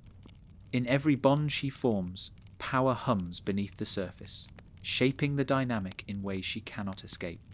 Over time, she begins to see that power's fragility is not a flaw to be repaired, but a truth to be acknowledged. To hold power is to hold something that can never be fully controlled. It is a constant negotiation between authority and humility, structure and surrender. Bubblegum's greatest strength, her ability to command order, becomes her greatest challenge, because real power requires trust, and trust requires release. There are moments when she does release it, if only for a heartbeat. When she entrusts Finn with missions beyond her oversight, when she allows her people to make their own choices, when she listens instead of instructing. These moments remind her that power shared is power strengthened. Each time she steps back, the world continues without her intervention. Each time she loosens her grip, something unexpected grows. It is through these small experiments in trust that she begins to understand the paradox of power. It becomes more stable, the more it is distributed. Yet, even as she learns this, she never fully relinquishes her vigilance. The fragility of power does not vanish with understanding. It simply becomes less frightening.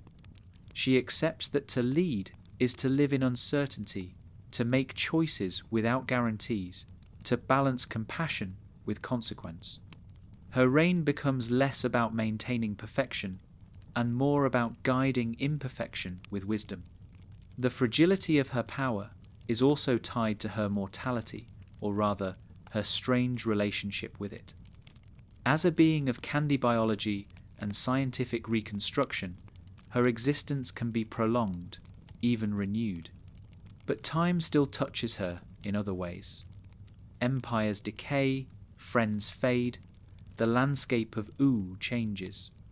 Her power, no matter how vast, cannot hold back time.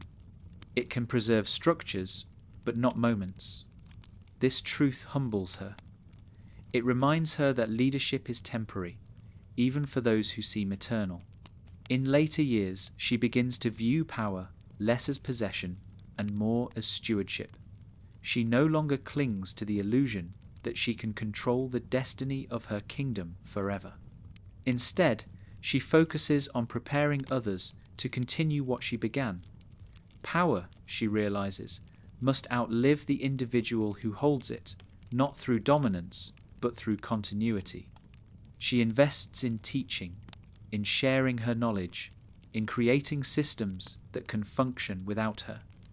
Each act of delegation, once painful, becomes an act of trust. And in that trust lies freedom. The fragility of power, once her greatest fear, becomes her greatest teacher. It shows her that strength does not lie in preventing collapse, but in rebuilding after it. It teaches her that true authority is not about never faltering, but about admitting when she does, and continuing anyway. She learns that power held gently, with understanding of its impermanence, endures far longer than power clutched in fear. By the time she truly grasps this, the Candy Kingdom feels different. Its joy no longer depends solely on her. Its stability no longer demands her constant control. It lives, breathes, and adapts, guided by principles she instilled but no longer polices. She can finally look upon her world not as its keeper, but as its participant. For the first time, she rules without needing to rule. When night falls over Oo, and the glow of the kingdom reflects softly against the horizon, Bubblegum stands at the balcony of her tower and feels the pulse of her world. It is imperfect, unpredictable, and alive. Her crown glints in the dim light, not as a symbol of dominance, but as a reminder of everything she has learned. Power, she now understands, was never hers to keep. It was always something to carry lightly, to guide, and then to pass on. And as the wind moves through the streets, carrying laughter from below, she feels something she has rarely allowed herself to feel, of relief.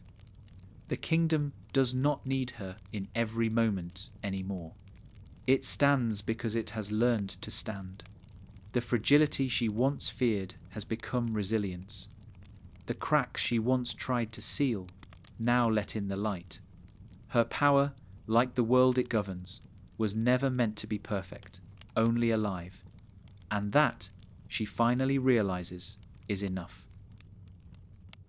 There are ghosts in Princess Bubblegum's kingdom, not the kind that drift through walls or whisper in the dark, but the kind that live in memory, in consequence, in unfinished experiments, and silent regrets. They are the remnants of her creations, lives born of her genius, shaped by her intent, and sometimes left behind when purpose and perfection diverged. These ghosts do not haunt her out of malice. They exist as echoes of every choice she made in the name of progress. For all her brilliance, for all her compassion, Bubblegum knows that creation, like power, leaves shadows. Every inventor is followed by the things they made, and Bubblegum has made more than most. She has brought life where none existed, building not only structures but beings, creatures of candy and code, each carrying a fragment of her thought. Some of them thrive, some of them fail. Some grow beyond her reach, and some vanish, leaving only lessons behind. Each one teaches her something she cannot learn from equations, that to create life is to relinquish control over what it becomes. Yet, for someone who has built her world upon precision, this truth remains the hardest to accept. Her laboratory, filled with its warm pink light and quiet hum, holds more than scientific instruments. It holds history. On its shelves lie prototypes of ideas that never took shape, blueprints for machines she dismantled before they could be misused, fragments of experiments she deemed too dangerous to continue. To the untrained eye, these objects are inert, but to her, they are alive in a different way, alive in memory. Each unfinished design reminds her of a moment when she chose restraint over ambition, or ambition over compassion. Among the ghosts that linger, some have names and faces. The most haunting of them is Lemongrab, the prince she created to embody order, obedience, and governance. He was her attempt to delegate authority, to give the Candy Kingdom a leader who could mirror her discipline. But in creating him, she made something too literal, too unyielding. Lemongrab did not understand the balance between control and care. He only understood command. In him, Bubblegum saw a reflection of her own extremes, stripped of empathy, magnified to horror. His shrill voice, his desperate loneliness, his inability to love without domination, these were not random flaws. They were her lessons, given form. When she looks at Lemongrab, she does not see failure alone, she sees a warning. He is what she might have become if she had continued down the path of total control, if logic had fully replaced compassion, if power had extinguished warmth. His existence forces her to confront the moral weight of creation. It is not enough to give life. One must also nurture it, accept its autonomy, and forgive its divergence. For years, she struggled with that acceptance. She corrected Lemongrab, restrained him, even remade him. Yet deep down, she knew that each intervention was another attempt to fix what was never broken in him, but in herself. Lemongrab is only one of many. Some of her creations were harmless, candy citizens with personalities so distinct they could almost be mistaken for free will. Others were more complicated, experiments designed to test boundaries between organic and synthetic life. There were times when her curiosity drove her to places she did not fully understand, when her pursuit of knowledge blurred into something godlike. She never sought to play creator out of arrogance. She did so out of fear. If she could master the mechanics of life, she could protect it. But protection has a cost, and she has paid it in ghosts. Every creation carries a trace of its creator's intent, but intent is not destiny. Her inventions, once perfect on paper, often grew unpredictable when set free. Some became kind, others unstable, a few even dangerous. Each deviation was a mirror, reflecting the parts of her she could not control, her compassion, her pride, her buried sorrow. She began to see that creation was not simply an act of intellect, but of vulnerability. To make something alive is to let it become something else, something uncontainable. It is, in its essence, an act of surrender. These realizations changed how she viewed her work. The laboratory that once symbolized mastery became a place of humility. She no longer sought to build flawless beings, but to understand flawed ones. She started creating not to impose order, but to explore connection. Her later inventions, gentle machines, small helpers, sentient tools that could choose kindness, reflect this shift. Where once she sought to eliminate unpredictability, she now embraces it as a form of life's truth. Yet the ghosts remain. They visit her in moments of quiet, not as spectres of guilt, but as reminders of the complexity of creation. Lemongrab's cries echo faintly in memory, but so do the laughter of successful experiments, the lives that found joy in being alive. The ghosts remind her that every act of creation contains both light and shadow, and that no creator can escape the consequences of their work. Sometimes she wonders if she herself is a creation haunted by another's design. Born from the mother gum, she is both progenitor and progeny, a link in a chain of creation that extends beyond comprehension. If she is the mother of the Candy Kingdom, then who was the mother of her? The question lingers, unanswerable yet profound. It humbles her to know that she too is someone else's experiment, that her existence is both natural and constructed. The realization binds her more deeply to her creations. They are not mistakes, They are continuations of the same story, the endless dialogue between creation and self-awareness. The ghosts of her creations are not limited to individuals. Some are entire ideas she can no longer believe in.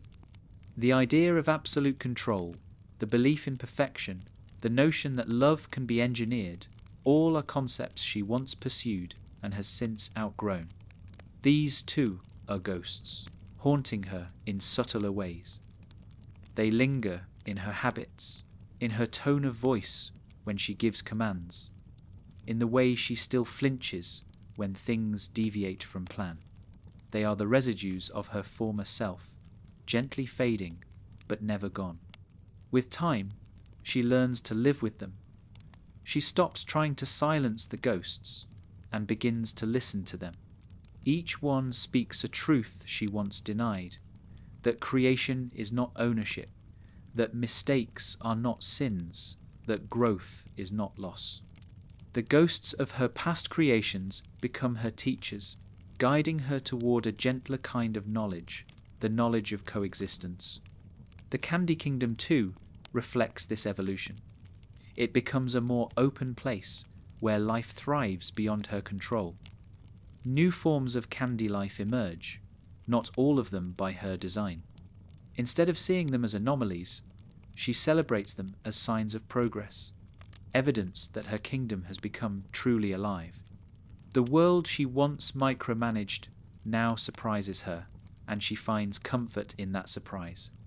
Still, she keeps remnants of her earliest work stored carefully, preserved like fossils of her old ways, not out of pride, but out of remembrance. They remind her of where she began, of the lonely scientist who tried to build a perfect world and discovered that perfection was the death of wonder. Now, she understands that creation is meaningful precisely because it is unpredictable. The ghosts are no longer burdens, they are companions. At night, when her kingdom sleeps, she sometimes walks the quiet corridors of her lab. The machines hum softly, and the faint glow of her experiments reflects off glass walls like starlight. In those moments, she feels the presence of everything she has made and everything that made her. The ghosts are there, not haunting, but watching, resting, remembering. They are her legacy and her absolution. In the stillness, she realizes that creation was never about control or even about innovation. It was about connection, the desire to reach beyond oneself, to leave something that endures, to give a part of one's heart to the world and let it change in response. That is what it means to create, and that is what it means to live. Princess Bubblegum smiles softly at the thought. For the first time, the ghosts do not seem heavy. They are simply traces of love that could not stay contained. And in their quiet company, she feels no regret, only the strange, sweet peace that comes from knowing that everything she has made, even her mistakes, has become part of something greater than herself. Time moves differently for Princess Bubblegum. It does not flow, it collects. It gathers in her mind like sediment, layering centuries of experience into something too heavy to hold, yet impossible to set down. The Candy Kingdom changes around her. Citizens are born, live, and fade, but she remains. Her form may alter, her tone may soften, but her essence endures. What once seemed like a gift has long since revealed itself as a burden. Immortality, or something close to it, is not freedom from death. It is a confrontation with endless continuation. Bubblegum was not born immortal in the way ancient cosmic beings are. Her longevity is a consequence of what she is, a being of bioengineered candy, self-replicating, self-renewing. The processes that would wither ordinary flesh instead preserve her, reforming what time erodes. Her mind, however, remains human enough to feel the slow ache of permanence. She remembers too much. Every era she survives adds new memories, without erasing the old. Every loss remains present, every joy preserved and dulled. At first, she viewed her endurance as a tool. A ruler who does not die can protect her people forever. A scientist who does not age can pursue infinite knowledge. It seemed practical, even noble. But eternity is not gentle. Over centuries, she learns that to live indefinitely is to outlast not only others, but versions of herself. Her personality shifts, reforms, hardens. The optimism that once fueled her inventions gives way to caution. Caution becomes calculation. Calculation becomes routine, and routine becomes silence. The loneliness of immortality is not born from absence, but from continuity. She is surrounded by life, yet always apart from it. Her citizens live and die within spans of years that feel to her like brief seasons. She watches generations of candy people rise, grow wise, and fade, their memories dissolving even as she keeps record of them all. They love her without realizing that the version of her they know is only the latest layer of countless others. Each time they call her their princess, it is both a comfort and a quiet grief. They do not see how long she has been standing in the same place, repeating the same promise to protect them no matter the cost. Her closest relationships suffer under this weight. Mortality makes connection fragile, and Bubblegum feels that fragility in every bond she forms. She outlives friends, advisors, even enemies. Each farewell leaves a small fracture in her heart, and though she can reform her candy body, her spirit is less resilient. When she meets new faces, she often recognizes echoes of the old ones, mannerisms, laughter, voices that remind her of those long gone to love. Becomes repetition. Friendship becomes a pattern of beginnings and endings. Marceline is the exception. Like Bubblegum, she exists beyond the span of human years, though her immortality carries its own kind of loneliness. Together, they share what few can understand, the ache of endlessness. Their bond endures, not because it avoids pain, but because it accepts it. Yet even this connection is not free from distance. They both know that time has changed them differently. Marceline lives through emotion. Bubblegum survives through reason. Marceline's immortality makes her passionate, reactive, alive in bursts. Bubblegum's makes her careful, deliberate, patient to a fault. Their love, if one can call it that, endures across centuries precisely because it can survive silence. The price of immortality is not just isolation, it is stagnation. The longer she lives, the harder it becomes to change. Each new decision must contend with the inertia of hundreds of prior ones. Every time she tries to start anew, she finds that she has already walked that path in another form. The patterns of her mind, refined by time, grow rigid. She becomes wary of novelty, suspicious of unpredictability. What was once curiosity becomes fatigue. Knowledge expands endlessly, but meaning grows smaller. Even her kingdom begins to reflect this exhaustion. Its perfection, once vibrant, begins to feel too polished, too still. Time does not erode it, but neither does it evolve naturally. She can rebuild the Candy Kingdom endlessly, but she cannot make it feel new. Immortality gives her dominion over decay, but not over renewal. Creation without death is preservation, not growth. And Bubblegum, in her quietest moments, wonders whether she has trapped her world in the same cycle that traps her. Her immortality also complicates her morality. For someone who will not die, every decision stretches across centuries. Mistakes linger far longer than their immediate consequences. She cannot outlive her failures. she must coexist with them. Lemongrab's creation, her moments of control, her moral compromises, all of them persist as part of her legacy, impossible to bury beneath time. Each one becomes a permanent weight, forcing her to confront the truth that longevity does not bring wisdom by itself. It only gives more opportunities to repeat old patterns. There are days when she wishes for rest, not death, but stillness, an end to the forward motion of time pressing against her mind.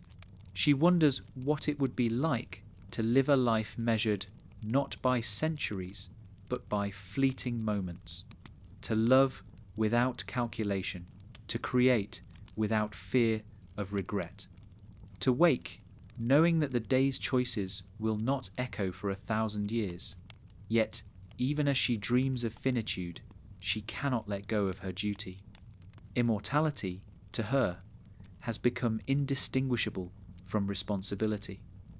To live forever is to serve forever. And yet, her long life is not without grace. Time gives her perspective, the ability to see beyond the panic of a single era, to recognize patterns of destruction and renewal that others cannot. She has learned patience, empathy, and the quiet strength of endurance. Where once she demanded perfection, she now accepts imperfection as part of the design.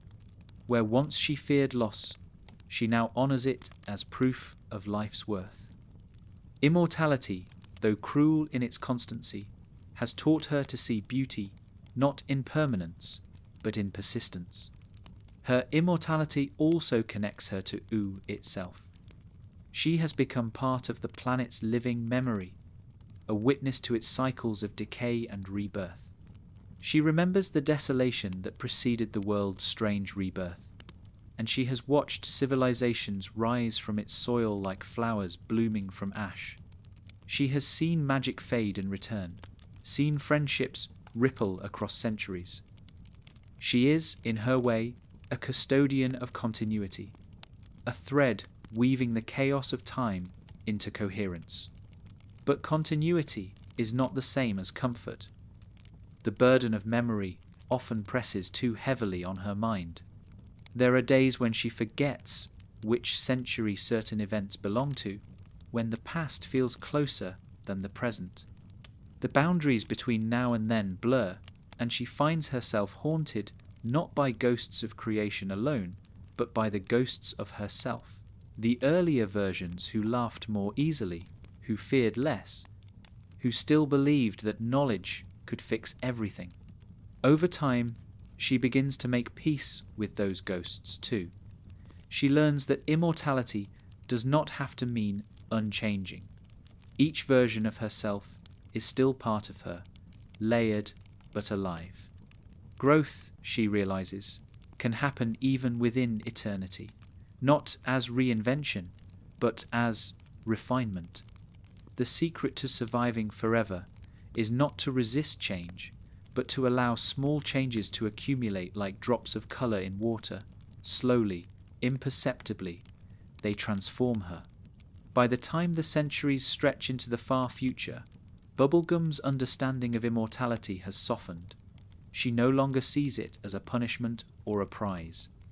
It is simply her condition, a state of being that demands awareness and care. She tends to herself the way she tends to her kingdom, with patience, curiosity, and restraint. When memories overwhelm her, she writes them down. When time feels too vast, she focuses on moments, the laughter of her citizens, the quiet sound of her lab's hum, the warmth of Marceline's voice in the distance. These small, ephemeral things anchor her to the present. In the end, the price of immortality is not paid in suffering alone, but in gratitude. To live forever is to see everything, the beauty, the horror, the endless rhythm of renewal. It is to understand that life's meaning lies not in duration, but in the way one chooses to continue. Princess Bubblegum, who once sought perfection and control, learns that eternity is not something to master, but something to coexist with. When she looks at her reflection, she sees both the scientist and the sovereign, the young and the ancient, the dreamer and the realist, all existing at once. She is no longer afraid of the endlessness of her own being. The burden of forever has become familiar, even gentle, and in that gentleness she finds peace.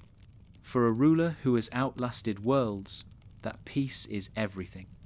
It is not the stillness of death, but the quiet acceptance of continuation, a promise that no matter how much time passes, she will keep learning, keep caring, keep creating. Immortality has taken much from her, but it has also given her the deepest truth she has ever discovered, that life, no matter how long it lasts, is not defined by its span, but by its capacity to love, again and again, across eternity. Love is the one force Princess Bubblegum has never been able to quantify. It does not respond to reason, cannot be measured by equations or contained within systems. It resists her methods, her logic, her precision, and yet it defines her life as deeply as science or sovereignty ever could. For all her attempts to understand the universe, love remains the variable she cannot solve, the quiet gravity that draws her back to humanity, no matter how far she drifts into intellect. To love, for Bubblegum, is not comfort. It is work, it is patience, it is fear, and it is faith. It is a weight she carries differently than the crown, less visible, but no less enduring. Her first experiences with love are born from creation. Every candy person she shapes, every being she gives life to, is an act of care disguised as science. She tells herself that it is about progress, about ensuring survival, maintaining order, advancing knowledge, but beneath those intentions lies something softer, something she never admits aloud, the desire to not be alone. The act of creation, for her, is an expression of love, structured, contained, but still love. The Candy Kingdom itself is a monument to her longing for connection. Its people, though made of sugar, are bound by affection, and though their love for her is born from design, she feels it all the same, but love that is returned without question feels incomplete. Bubblegum's heart, brilliant as it is, hungers for something she cannot design, love that challenges her, love that refuses to be tamed by her logic. That is why Marceline matters so much. Marceline is everything love is supposed to be: unpredictable, emotional, alive. She demands authenticity, not perfection. She speaks through song, not through reason. And though their relationship is marked by distance and misunderstanding, it is also the purest connection Bubblegum has ever known. With Marceline, Bubblegum feels seen, not as a princess, not as a scientist, but as a person who tries and fails and keeps trying. Marceline has no patience for facades. She does not let Bubblegum hide behind leadership or intellect. When they are together, the world feels smaller and more immediate. The hum of the lab fades. The weight of duty lightens. The laughter they share carries a kind of honesty that no invention can replicate. For a moment, Bubblegum can simply exist. That is love. Not freedom from responsibility, but freedom from performance. Yet love, for her, has always been tied to fear. Fear of loss, fear of distraction, fear of vulnerability. The same instincts that make her a great leader make her cautious in affection.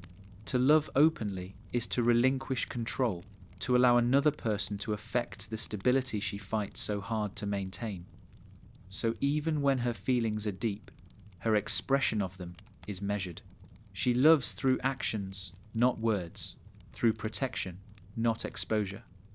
Marceline understands this, but it still hurts. For every small gesture of care, there is a silence too heavy to bridge. The weight of love is also the weight of guilt. Bubblegum knows how often her duty has taken precedence over her relationships. She has broken trust in the name of order, sacrificed connection for security, chosen logic when the heart begged for mercy. Every time she sends someone into danger, every time she withholds truth for the sake of stability, she feels that burden deepen. Her love for her people, for her friends, even for her world, comes with the knowledge that she cannot protect them from everything, and that sometimes she must hurt them to save them. This paradox defines her. To love, she believes, is to protect. But protection often means control, and control suffocates love. It is a cycle she spends her life trying to break. Slowly, through time and pain, she learns that love cannot be guarded like a kingdom. It must be allowed to breathe, to falter, to change. She begins to understand that love is not weakened by imperfection, it is shaped by it. The love she shares with Finn embodies this lesson in a different way. His devotion to her is pure and uncomplicated, the kind of admiration that borders on worship. Bubblegum values his loyalty, but it also unsettles her. She sees in him the same idealization she once imposed on herself, the belief that love must be perfect to be true. She knows it is not. She has learned through heartbreak and failure that love is not about symmetry, it is about effort. Finn teaches her something she had forgotten, that love can exist even when it is not returned in the same way. His faith in her does not demand perfection, it endures through her flaws. Her love for her candy citizens, too, evolves. What began as a protective instinct becomes something deeper, a recognition of their individuality. For centuries, she viewed them as her creations, her responsibility. But as time passes, she begins to see them as companions. Their laughter, their kindness, their small acts of defiance, all remind her that they are not extensions of her will, but beings in their own right. She loves them not because they need her, but because they have become part of her. Their imperfection no longer troubles her, it comforts her. It means they are alive. Love also finds its way into her science. The experiments that once sought control now seek understanding. When she studies new life forms or repairs broken systems, she does so with care, not conquest. Her curiosity becomes gentler. Her discoveries are not trophies, but conversations with the universe, a way of listening rather than commanding. Science, in her later years, becomes a form of love, attention, patience, and respect for what exists beyond her comprehension. Still, the weight of love never leaves her. It is present in every decision she makes, the love that drives her to keep her people safe, the love that restrains her from cruelty, the love that forces her to bear guilt without complaint. Love makes her soft where the world demands hardness. It makes her hesitate when reason tells her to act. It is both her greatest strength and her deepest vulnerability. She carries love like gravity, invisible but constant. It shapes every choice, every silence, every act of creation and destruction. When she isolates herself, it is love that isolates her, the belief that by carrying every burden alone, she spares others from suffering. When she returns to them, it is love that draws her back. She cannot escape it, nor does she truly want to. It is what makes her mortal, even within her immortality. In her quietest moments, she wonders what love would feel like if it did not hurt, if it did not demand sacrifice, if it could simply exist without consequence. But she knows such love cannot exist, not for her.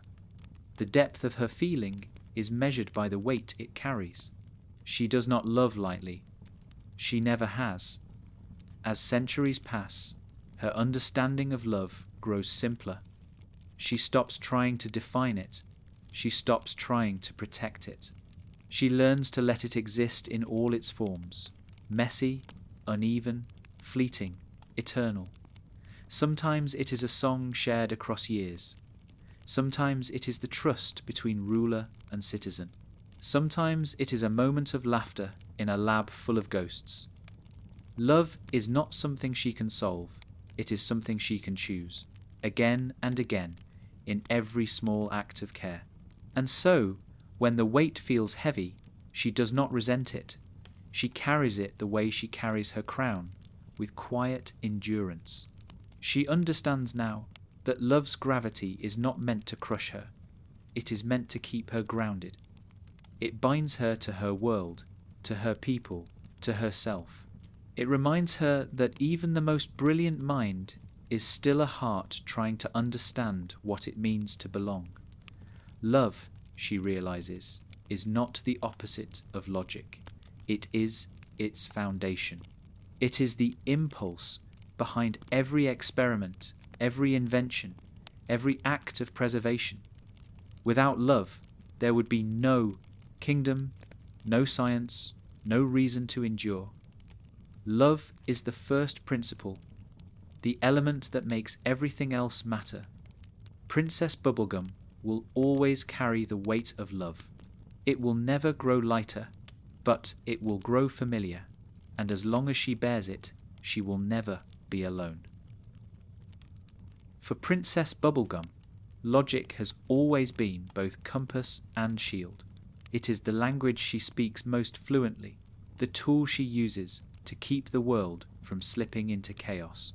In her mind, logic is purity, clean, precise, incorruptible. It has guided her through war and peace, creation and loss.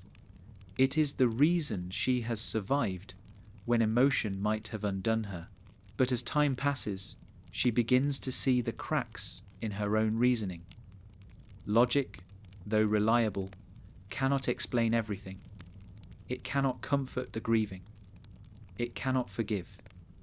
It cannot love.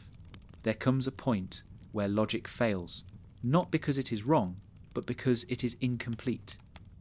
This realization begins quietly, as most truths do. For centuries, she has built her world upon rational systems.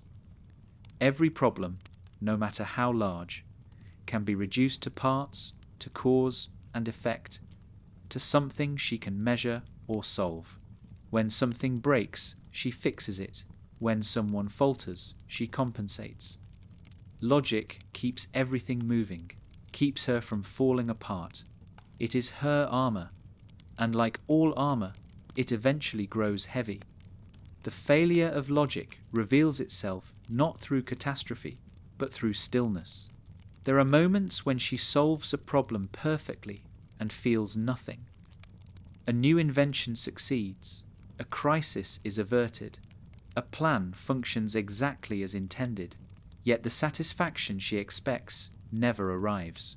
She finds herself standing in the afterglow of victory, asking a question that logic cannot answer. Why does this not feel like enough?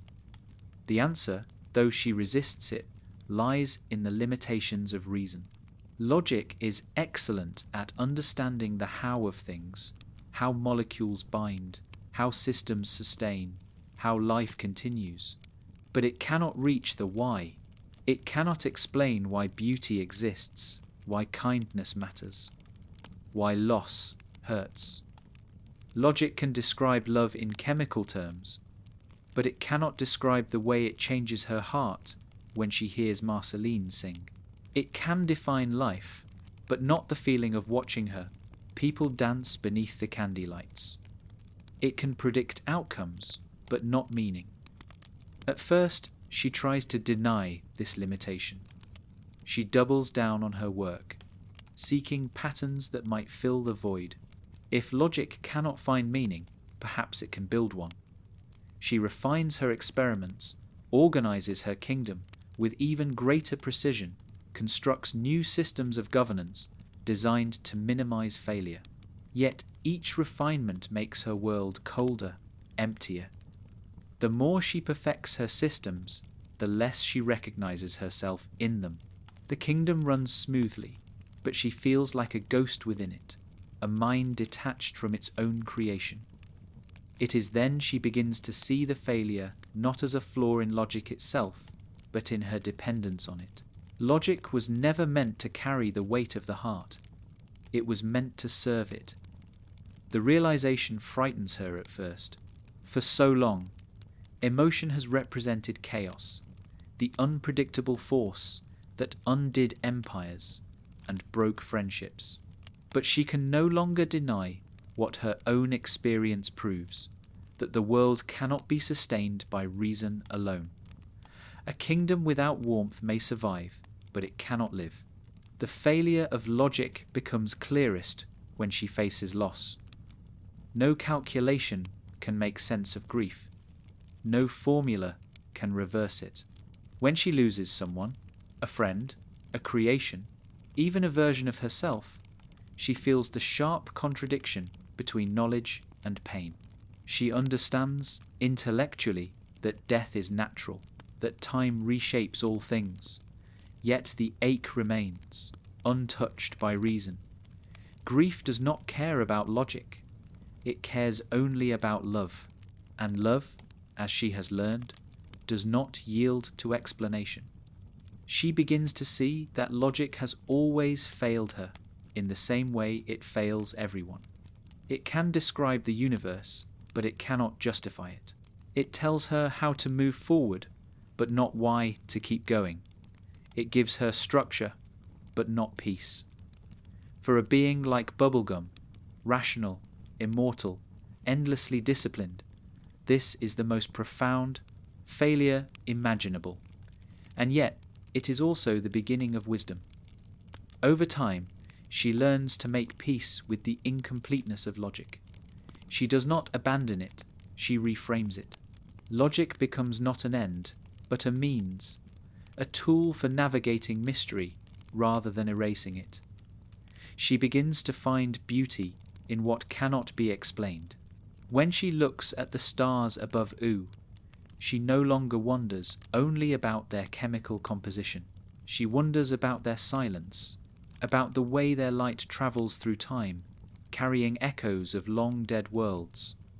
That wonder is not something she can measure. It is something she can only feel. This shift changes her leadership as well.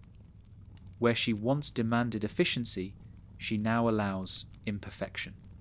She begins to see that logic, when used without empathy, becomes tyranny.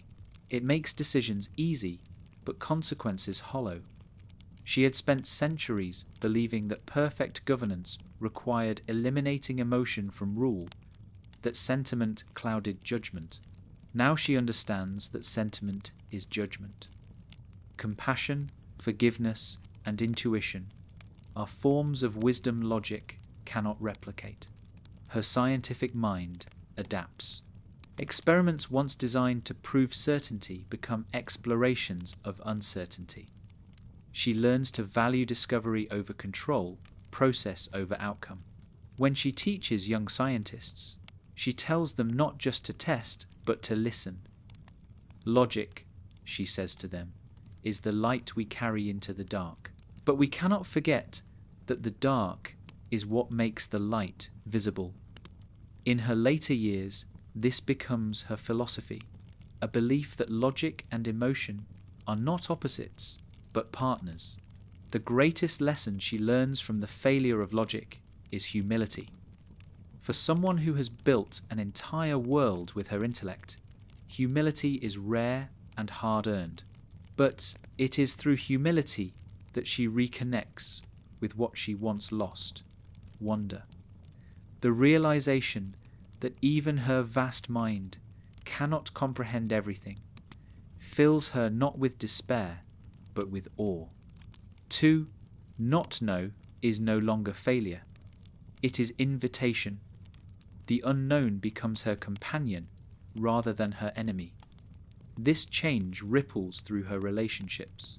She begins to listen more, to trust others' instincts even when they conflict with her analysis. She finds herself surprised, not just by others, but by her own heart. When she acts out of emotion rather than calculation, things do not always go as planned, yet they feel right. It is through these moments, messy, unpredictable, genuine, that she feels closest to being alive. There are still times when she reverts to old habits, when her mind overpowers her heart. She will always be a creature of reason. It is written into her being. But she no longer hides behind it. When logic fails, she does not panic. She breathes. She allows the mystery to exist. She understands now that the most important truths cannot be proven, only lived. The Candy Kingdom, under her gentler rule, reflects this transformation. Its perfection softens, its structure bends. The Candy citizens begin to make more of their own choices, to experiment, to err. The kingdom grows wilder, freer, more alive. It becomes less an empire of reason and more a community of feeling. And in that slight imperfection, Bubblegum sees something beautiful, a living proof that the world does not need to be understood to be loved. In her private hours, she sometimes reflects on how long it took her to learn this. Centuries spent chasing certainty, and the truth was always simple, that logic and emotion were never enemies, only halves of a whole. To think without feeling is emptiness. To feel without thought is chaos. Together, they create meaning. Together, they make existence bearable. She finds herself smiling at the thought. The scientist who once sought to calculate love now allows it to defy her. The ruler who once demanded obedience now finds strength in shared vulnerability. The being who once saw failure as weakness now sees it as proof of life. The failure of logic was never the end of her understanding. It was the beginning of her humanity. And so, when the equations no longer balance, when her inventions falter, when her heart aches without reason, she no longer searches for answers. She simply listens to the silence, to the hum of her machines, to the laughter of her citizens, to the world as it is. In that listening, she finds peace, because the truth, she finally understands, is not something to be proven. It is something to be lived. There comes a moment, long after the wars are over and the noise of history fades, when Princess Bubblegum finally realizes that the crown no longer belongs to her. It is not a sudden revelation, nor a grand act of surrender. It is something quieter, a gradual awareness, like the first light of dawn creeping over the horizon. For centuries, she has worn the crown as both symbol and burden, the visible proof of her purpose. It has shaped her, defined her, protected her, but nothing, not even duty, lasts forever. The end of the crown is not her downfall, it is her release. For as long as she can remember, the crown has been part of her body, an extension of her mind. It represented stability, the belief that order could be maintained if one person remained vigilant enough. Every decision, every invention, every act of protection has radiated outward from the weight that rested above her brow. When she wore it, she was never just Bubblegum. She was the Candy Kingdom itself, its will, its conscience, its beating heart. The crown and the kingdom were inseparable. But now, after lifetimes of holding the same position, she begins to feel a subtle dissonance between them. The world beneath her has changed, evolved, learned to stand on its own legs. The kingdom no longer needs her the way it once did. At first, this realization unsettles her. For so long, her purpose was clear: build, protect, preserve. Without that, what remains? The scientist in her fears the void that comes when a system loses its central node. But the woman in her, the part that has learned from loss, love, and failure, feels something else rising in its place. Not emptiness, but peace. She begins to see that to hold power forever is not to lead, but to trap. The kingdom deserves its own rhythm. Her people deserve to create without her watching. The end of the crown, she realizes, is not the end of leadership. It is the beginning of freedom. She does not abdicate in ceremony. There are no proclamations, no parades. Instead, she simply starts to let go. She delegates more often, listens more, interferes less. The councils she once guided begin to guide themselves. The scientists she trained take her ideas and reshape them into something new. The candy citizens, once content to follow, now debate, invent, build, and lead. Her kingdom transforms from reflection to organism, alive in its own right, and Bubblegum watches it all with quiet pride, recognizing the slow unravelling of her own necessity. The crown, sitting upon its pedestal in her private chamber, begins to gather dust. She visits it less and less. There was a time when she could not imagine herself without it. Now she can. She still rules in practice, but not in presence. Her authority has become an idea, not an institution. The symbol that once anchored her now feels almost ornamental, a relic of a different era. She studies it sometimes, the way a scientist examines an artifact. Its curves, its shimmer, its subtle imperfections. It no longer feels like part of her body. It feels like something she once wore to survive. The end of the crown is not marked by rebellion or replacement. It is marked by acceptance.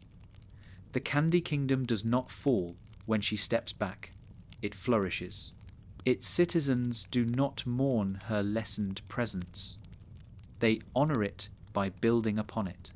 The foundations she laid hold firm, not because of her constant vigilance, but because she taught her people how to sustain themselves.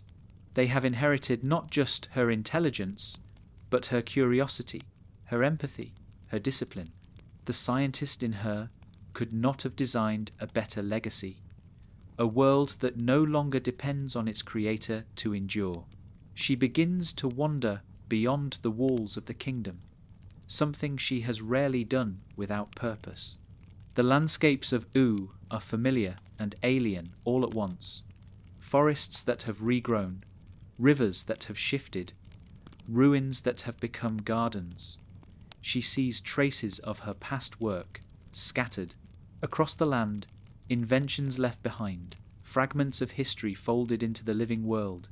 Each artifact feels both intimate and distant, like a memory that no longer belongs to her. For the first time, she allows herself to simply observe without needing to repair, to understand without needing to control. Her identity, once inseparable from leadership, begins to dissolve into something simpler. She is no longer the ruler of a kingdom. She is a witness to it. She finds herself spending more time in her lab again, but now her experiments are smaller, quieter. She builds not to protect or to perfect, but to explore. She studies the soil, the stars, the patterns of sound in the wind. Her curiosity, once burdened by obligation, feels light again, like the curiosity of a child who builds for the joy of discovery. The scientist who once sought to explain everything now builds things whose purpose she cannot fully name. And when she does return to the Candy Kingdom, she finds it changed in ways she could not have predicted. The streets are less uniform, the colours more varied. Music drifts through the air, where once there was only the hum of machines. There is disorder, beautiful, harmless disorder. The kind that means life is thriving. She walks among her citizens, unnoticed at times, and feels no need to announce herself. They do not bow. They smile. They speak to her as an equal, and for the first time, she feels no urge to correct them. There are moments, of course, when she wonders who she is without the crown. Habit does not disappear easily. For so long, her worth was tied to what she could build, fix, command. But slowly, she begins to find identity in smaller things, in laughter shared over tea, in watching children play in streets she once patrolled, in tending to her garden with hands that have built empires. The power she once carried has dispersed into the world, returning to her in fragments through every act of life that continues without her. Guidance. The end of the crown also marks the beginning of reflection. Without the constant rhythm of governance, she has time to think, not about plans or solutions, but about meaning. She revisits her past, not with guilt, but with gentleness. Every mistake feels smaller now, part of a larger pattern of learning. Every triumph feels humbler, part of a shared story rather than a personal one. She sees that the world never needed a perfect ruler. It needed someone to begin the cycle of care that others could continue. That was her purpose all along. Eventually, the crown ceases to be a symbol of her rule altogether. It becomes a relic, preserved in the halls of her castle, not as an object of worship, but as a memory of what leadership once meant. Visitors see it and tell stories about the age of the great Princess Bubblegum, the scientist who built a kingdom from nothing and taught it how to live. But to her, the crown is no longer history, it is closure. The final equation solved, the last experiment completed. She still walks past it sometimes, running her fingers along its smooth edge. It is light, lighter than she remembers. She smiles. She no longer needs to wear it to know who she is. The wisdom that once resided in her crown now lives in her people, in her inventions, in the fabric of Oo itself. The responsibility she once shouldered alone has become a collective inheritance. That, she realizes, is the true purpose of leadership: to make oneself unnecessary. The end of the crown is not an ending at all. It is transformation. It is the moment when a symbol returns to silence, when power becomes memory, when a ruler becomes part of the world she once ruled. Princess Bubblegum's reign does not conclude with loss, but with continuity, a gentle passing of energy from one generation to the next. The crown was never her identity, it was her vessel. And now that vessel has been emptied with grace. In the quiet that follows, she feels something she has not felt in lifetimes: lightness. The crown rests on its pedestal. The kingdom hums with life. The air is warm, sweet, alive. She closes her eyes, breathes deeply, and for the first time since she can remember, she feels free. When the centuries quiet, when the lights of the Candy Kingdom glow softly in the evening air, and her name becomes a story told by those who never met her, Princess Bubblegum still exists, not as a ruler, not as a scientist, but as a pulse that runs quietly through the world she helped shape. Her legacy is not the crown, nor the kingdom, nor even her inventions. It is the heart that remains, the quiet, enduring humanity that persisted beneath her intellect, beneath her mistakes, beneath everything that time has taken away. For so long, she believed that her worth came from what she could create, from the order she maintained, from the logic she applied, from the safety she gave others. But now, in the calm that follows all of it, she sees the truth she could never articulate when she wore the crown. Her real creation was never the kingdom itself. It was the people, the laughter, the empathy, the connections that outlasted systems and machines. What she built was not a civilization of candy, but a civilization of care. That was her great experiment, and somehow it succeeded. She walks the familiar paths less as their guardian now, more as their witness. The castle that once towered as her fortress is part of the skyline, one shape among many. The laboratories hum without her, guided by new hands, new minds. She does not correct them when she sees inefficiencies or flawed designs. Mistakes, she has learned, are the only language that keeps progress alive. When she steps through the city, the candy people greet her like a friend returning home, rather than a queen returned to rule. She smiles easily now. The tension that once gripped her posture is gone. Her memory stretches back farther than anyone's. She remembers the world before the Candy Kingdom existed, before Ooh was healed, before the bright absurdity of life filled it again. She remembers loss and desolation. She remembers rebuilding from ruin. For centuries she stood between order and collapse, between reason and chaos. But those memories, once sharp and heavy, have softened with time. They no longer define her, they simply accompany her, like gentle ghosts walking beside her. She spends her days now in smaller pursuits, gardening in the morning, writing in the afternoon, teaching those who seek her guidance. She helps her successors understand that leadership is not dominance, but listening. That knowledge means nothing without empathy. That intelligence, to endure, must learn to bend. Her teachings are not commands, they are conversations. She laughs often, sometimes at herself, sometimes at the foolishness of youth that reminds her of what she once was. She lets others discover their own truths without stepping in to direct the outcome. The Candy Kingdom, once a reflection of her mind, has become a reflection of her heart.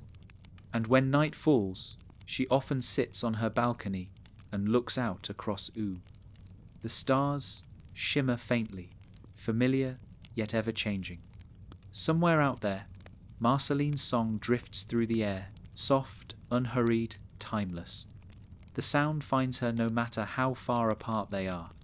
Their connection, after all the centuries, no longer needs proximity. It exists beyond definition, a love that survived change, distance, and silence. Bubblegum closes her eyes and lets the melody carry her, a thread that ties the present to every version of herself that ever was. She thinks of everyone who shaped her: Finn, with his boundless courage and impossible hope; Jake, whose kindness taught her that chaos can be gentle; Peppermint Butler, loyal and inscrutable, who reminded her that devotion often hides its own complexity; her candy citizens, each one a fragment of her creativity and her compassion; and Marceline, the mirror she could never look away from, the constant reminder that the heart, once acknowledged, cannot be silenced by logic. Every one of them remains within her, as real as the pulse in her chest. The heart that remains is not pure. It carries scars, regrets, the echo of difficult choices. But it beats all the same. It beats because of them. It beats because of every mistake she made and every lesson she learned too late. It beats because she finally understands that perfection was never the goal. Love was. Love for the living, love for the broken, love for the unfinished. The kind of love that expects nothing in return but continues anyway. Sometimes, when she walks through the city at dusk, she sees children chasing each other through the streets, their laughter echoing off the sugar brick walls. They do not know who she was.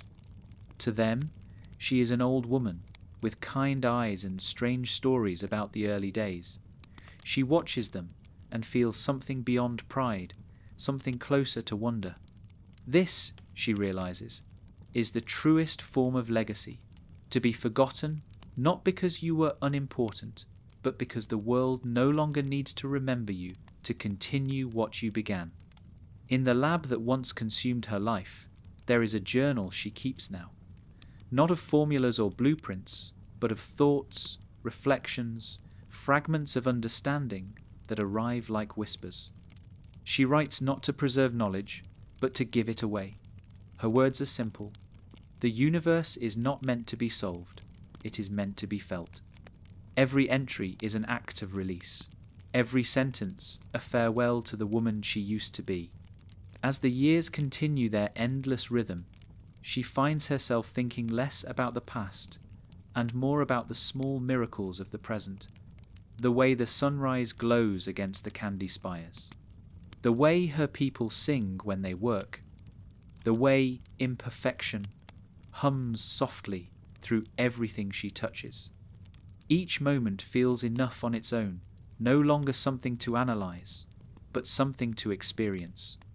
And though she has lived countless lifetimes, she no longer fears the end of this one. Whether she continues forever or fades one day into the sweetness of memory, it no longer matters. What she created has long outgrown her. The Candy Kingdom does not need her to exist. The world will spin, the stars will hum, and her work, her real work, will live in the kindness of her people, in their laughter, in their capacity to care. That is eternity enough. When she finally looks upon her old crown one last time, it feels impossibly distant, like an artifact from another life. She lifts it in her hands, weighs it for a moment, and sets it down again with a soft smile. It is lighter than she remembers. The burden it once symbolized has dissolved into something gentler, understanding. The crown will gather dust, but the lessons it represents will not. She steps outside, letting the cool air brush against her face. The moonlight catches the edges of the city, a shimmer of pink and gold, the colour of peace. She breathes deeply and closes her eyes. The sound of the wind mingles with distant laughter, and faintly the echo of a song. It is enough. The heart that remains within her is quiet now, but steady. It does not seek, it does not strive, it simply endures. It carries the memory of everything she once was, and the acceptance of everything she will never need to be again. It is not the heart of a ruler or a scientist. It is the heart of someone who has finally learned how to live. And in that stillness, after the noise of creation, after the weight of immortality, after the long arc of reason and rule, Princess Bubblegum finds what she had been searching for all along. Not control, not perfection, but peace.